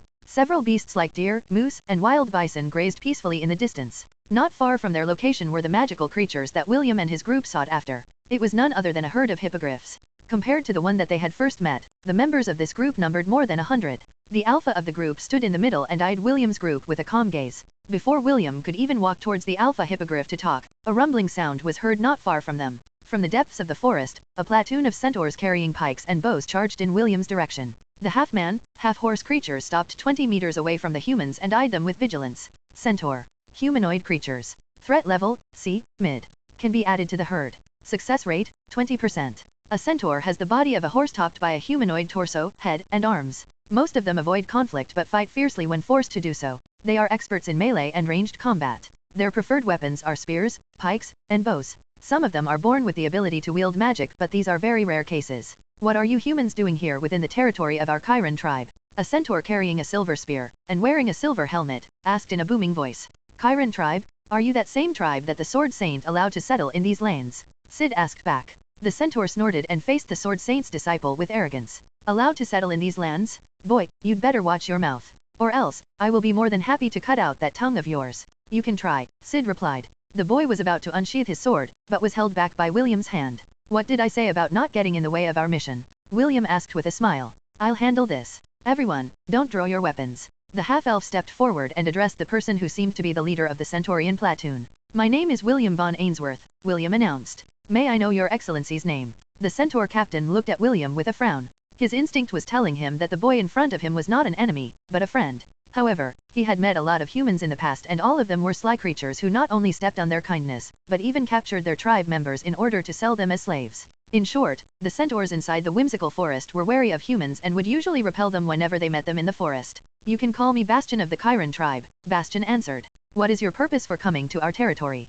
Before I answer your question, may I know your relationship with the hippogriffs? William inquired. Bastion and the rest of the centaurs immediately took a fighting stance as they glared at William. So you are here to capture hippogriffs, Bastion said in contempt. As expected of the greedy humans. All you know how to do is make the creatures of the forest your mounts or slaves. Wait. You are making a very big misunderstanding here. William raised both of his arms in order to calm the centaurs who were about to engage them in battle. First of all, I'm not a human. I'm a half-elf. Secondly, I came here to negotiate with the alpha of the hippogriffs and not forcefully take the members of its herd away. While William was explaining his reason for coming, the golden-winged hippogriff had walked towards his location and raised its head arrogantly towards the foreigners who entered its domain. I was already informed by Gyros about your purpose for coming, the alpha hippogriff said via telepathy. The answer is no, I will not allow you to take any member of my herd and be used as mounts. The alpha screeched hatefully at William, while Bastion held his spear firmly in his hand. The hippogriff had allowed him to listen to its reply to William because both of them had made an alliance. As allies, it was only natural for both of them to stand against the intruders that had entered their domain.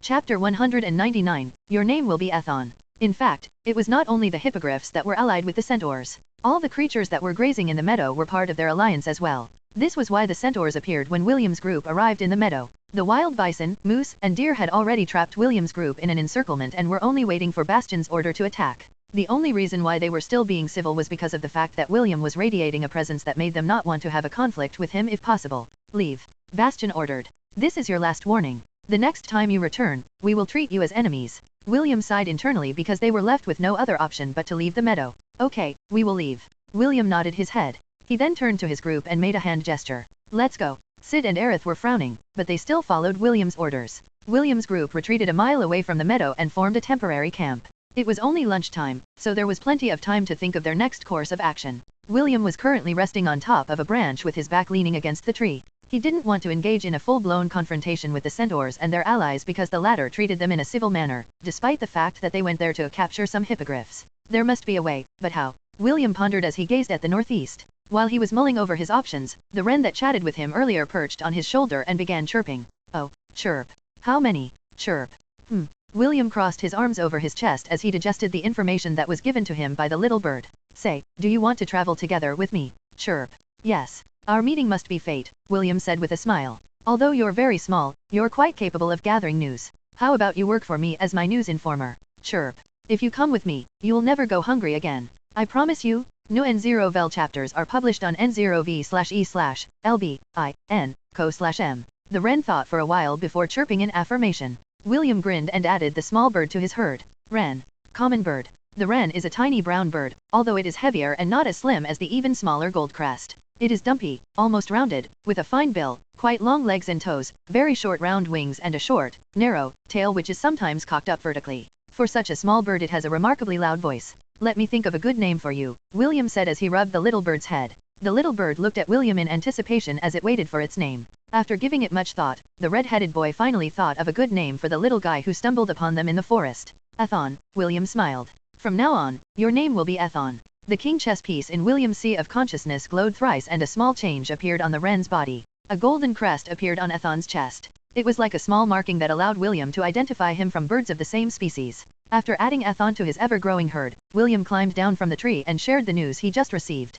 We need to leave the forest, William announced. A tribal war among the beast groups is about to take place. We don't want to get caught in the crossfire, so we'd better leave as soon as possible. The young noble that had offered the spear to William a day ago raised his hand.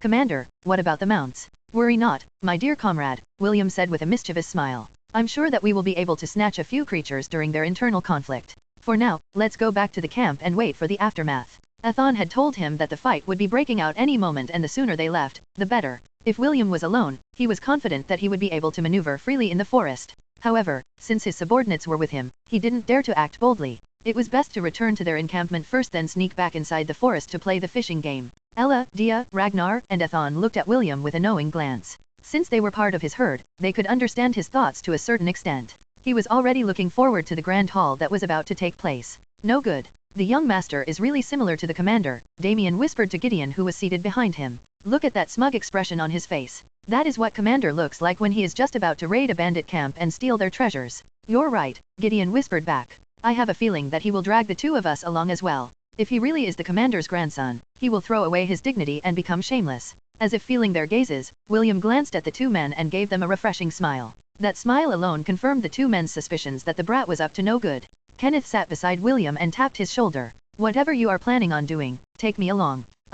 William looked at his roommate with a curious gaze. What do you mean? I can tell that you are scheming something. Nonsense. Just look at this handsome and innocent face of mine. Does it look like the face of a schemer? Kenneth nodded his head. Not only the face of a schemer, but the face of a scammer as well. How rude. Looks like my secretary is going through a rebellious phase. William grinned. Very well, I will agree to take you with me on one condition. On one condition? Yes. Kenneth thought for a while before nodding his head. Let me hear the condition. William motioned for him to come closer as he whispered something in the delicate boy's ears. Kenneth frowned, but still nodded his head in agreement. Very well. I accept this condition. Good. William patted his roommate's shoulder. We are going to move tonight. Make sure not to alarm the others when we sneak out of the encampment. Later that night, William, Ella, Kenneth, Damien, and Gideon headed deeper inside the whimsical forest. They had just traveled a mile into the forest when they heard the distant roars of beasts. Looks like we just arrived in time, William said as he made a hand gesture for everyone to stop. Ragnar was currently seated on top of Ella's back with his tongue lolling outside of his mouth.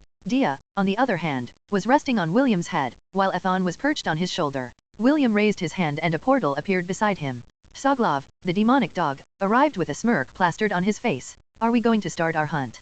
Psoglov asked as its single eye glowed eerily in the darkness. William nodded in acknowledgement. Tonight is a bit special. If we get lucky, we will strike it big time. Oh. Psoglov rubbed its chin with its clawed hand. I like the sound of that. It then raised its head and listened to the roars of the beasts in the forest. A faction war. Psoglov chuckled. I love of faction wars. It is the best time to snag some easy prey. William and the demonic dog shared a knowing glance before running towards the north. It was the place where the strongest conflict was currently taking place. Ella, Kenneth, Damien, and Gideon followed behind them. Since William was a half-elf, his dark vision allowed him to see perfectly in the night. For some reason, this ability of his was shared with the entire herd, and allowed Ella and the others to see clearly in the dark as well. As for Kenneth, Damien, and Gideon, they had their own ways to see in the dark and kept up with William's and Psoglov's advance towards their destination. When they arrived, they were just in time to see a fierce battle being fought between the centaurs and a group of wyverns. After observing the pseudo-dragon's rampage, William noticed a unique individual among the group.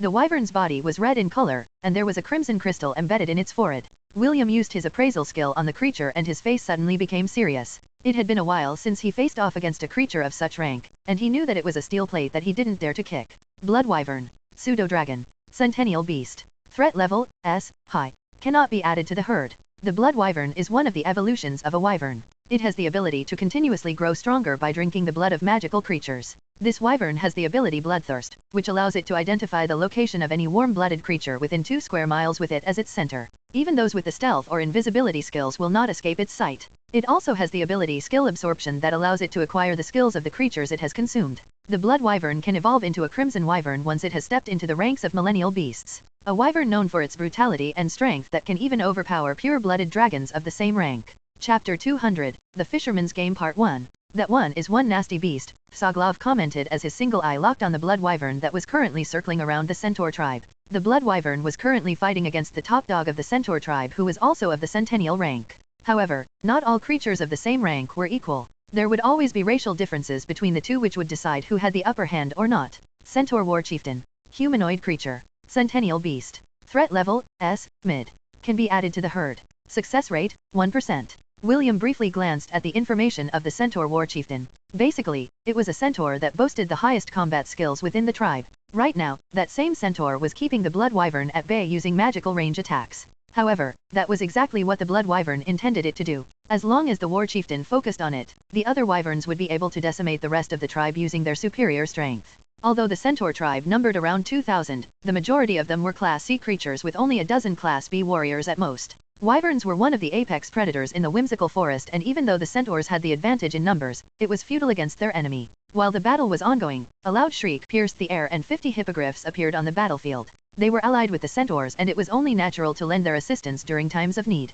Currently, there were 15 wyverns circling the tribal camp and some of their claws and beaks were already dyed in blood. Clearly, they had killed a good number of centaur warriors during the clash and had gorged on their enemy's blood to regain their strength. William recognized Damien leading a troop of centaurs while shooting arrows towards the wyverns. These arrows harmlessly bounced off the wyverns' scales, which made the centaurs grit their teeth in frustration. When the hippogriffs arrived, the battle was no longer one-sided, but the invaders still had the upper hand. William sighed as 2 hippogriffs were impaled by the wyvern's stinger and crashed toward the ground. Naturally, they couldn't possibly interfere in the war directly, so the 2 hippogriffs died not long after their fatal crash. So, what's the plan? Psoglov asked as he crossed his arms over his chest. Although I can't defeat any of those wyverns, I am confident that as long as the Blood Wyvern doesn't interfere, I will be unharmed. Psoglov was about to say more when they heard high-pitched chuckling sounds coming from the forest. The centaurs grimaced as they saw one of the most annoying beasts that lived within the forest, and that was none other than the werhyenas. Just like the name suggests, they were quite similar to werewolves, but the difference was that they were hyenas instead of wolves. William frowned as he, once again, used his appraisal skill to identify the newcomers. Werhyena. Therianthropic hybrid. Threat level, C, mid. Cannot be added to the herd. A powerful scavenger that feasts on the flesh of both humans and beasts. This creature has 3 forms, a human form, a large hyena, or a hybrid that is similar to a werewolf. Unlike werewolves who can only transform during the night, werhyenas can transform any time of the day and don't have many restrictions like the other therianthropic hybrids. Strong and sly, these creatures are one of the most annoying beasts that one can encounter in the southern continent. The werhyena's high-pitched laughter made the already hopeless situation unbearable. They ran towards the location where the 2 hippogriffs had fallen and immediately dragged their dead bodies away. They didn't go far before they started to feast on the hippogriff's flesh. They had a very strong resistance to poison, so even the wyvern's poison that had killed the magical beasts wasn't a concern to them. Psoglov whistled as he looked at the new arrivals with admiration. Now things have become more complicated. Psoglov chuckled. What are we going to do now, Shepherd? William assessed the situation carefully and knew that he wouldn't be able to turn the tides with his current power. Since that was the case, it was now time to borrow the power of others. 4th Master, can you lend me your assistance, just this once? William asked. Kenneth and the Psoglov looked at him in confusion because they didn't know who this 4th Master was. A soft rustling sound was heard beside the tree opposite them and a man wearing a hooded robe appeared out of thin air. What do you have in mind? Ezio asked. Ezio officially became William's 4th Master after the boy had succumbed to the dark side of humanity. He taught the half-elf many things, including the art of torturing people. Among William's masters, Ezio was a man of few words. When talking to him, William had to get straight to the point in order to save time.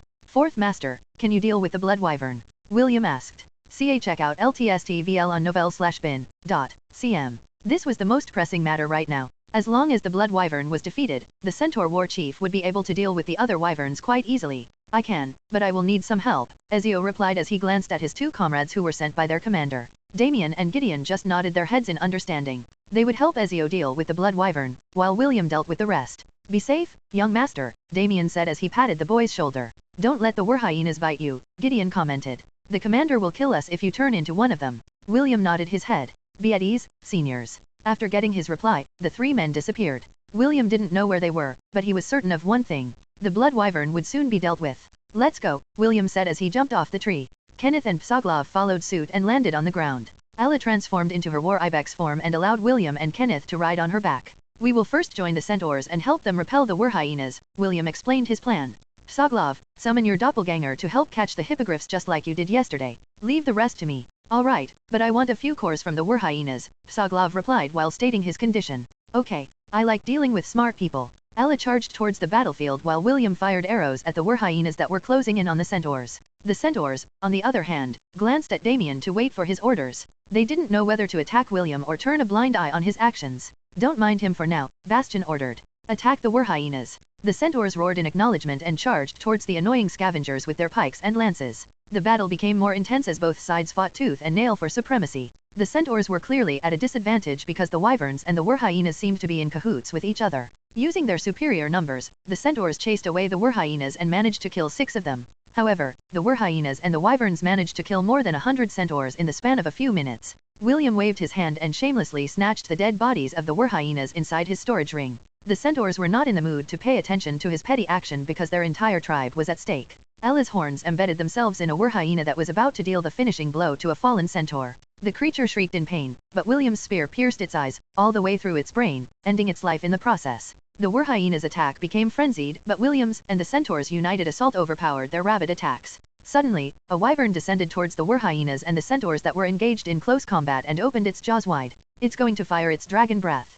Damien shouted in order to warn William and their temporary allies. Flames erupted from the wyvern's mouth as it shot it towards the ground like a flamethrower. The centaurs immediately evaded, but some of them weren't able to react in time. A dozen warriors were incinerated by the flames and died while crying out painfully. Psoglov did his best to catch the falling hippogriffs, but most of them were already dead when he caught them. Unlike griffins, wyverns could easily tear a hippogriff in half due to its superior strength. Out of the 50 hippogriffs that joined the battle, 15 had already fallen, and Psoglov was only able to save 4. However, the 4 magical beasts were already in a near-death condition with their wings and limbs torn off from their bodies. One of them had been impaled by a wyvern's stinger and was only a minute away from dying. William hurriedly added these beasts to his herd, and gave the dying hippogriff an antidote. One of the wyverns saw William's action and immediately dove down from the sky in order to kill him. When it was only 100 meters away from the boy, a silver steel thread wrapped around its body, stopping it in its tracks. Ezio, Damien, and Gideon jumped on its back and forcefully veered it to its right side. The wyvern was enraged by the sudden ambush it had received from the weak humans and tried to shrug them off from his back.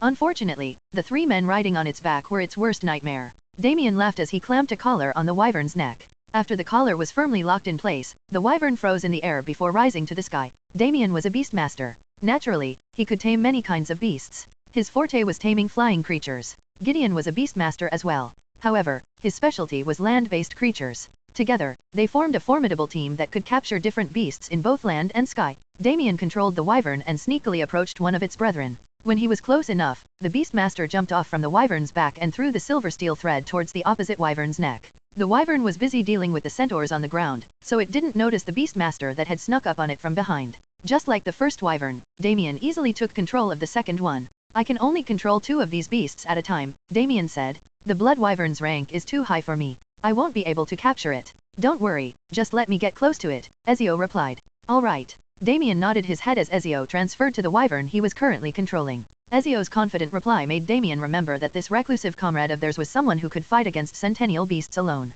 Ezio eyed the blood wyvern in the distance with a calm expression. However, deep down inside, he was feeling a sense of anticipation. Perhaps, it was because he had become so accustomed to killing people that he hadn't had the time to hunt down strong beasts as of late. Regardless of the reason, William's 4th master looked at the centennial beast with admiration. It's very rare to see a blood wyvern, even in the southern continent, Ezio mused. Killing it would be a waste.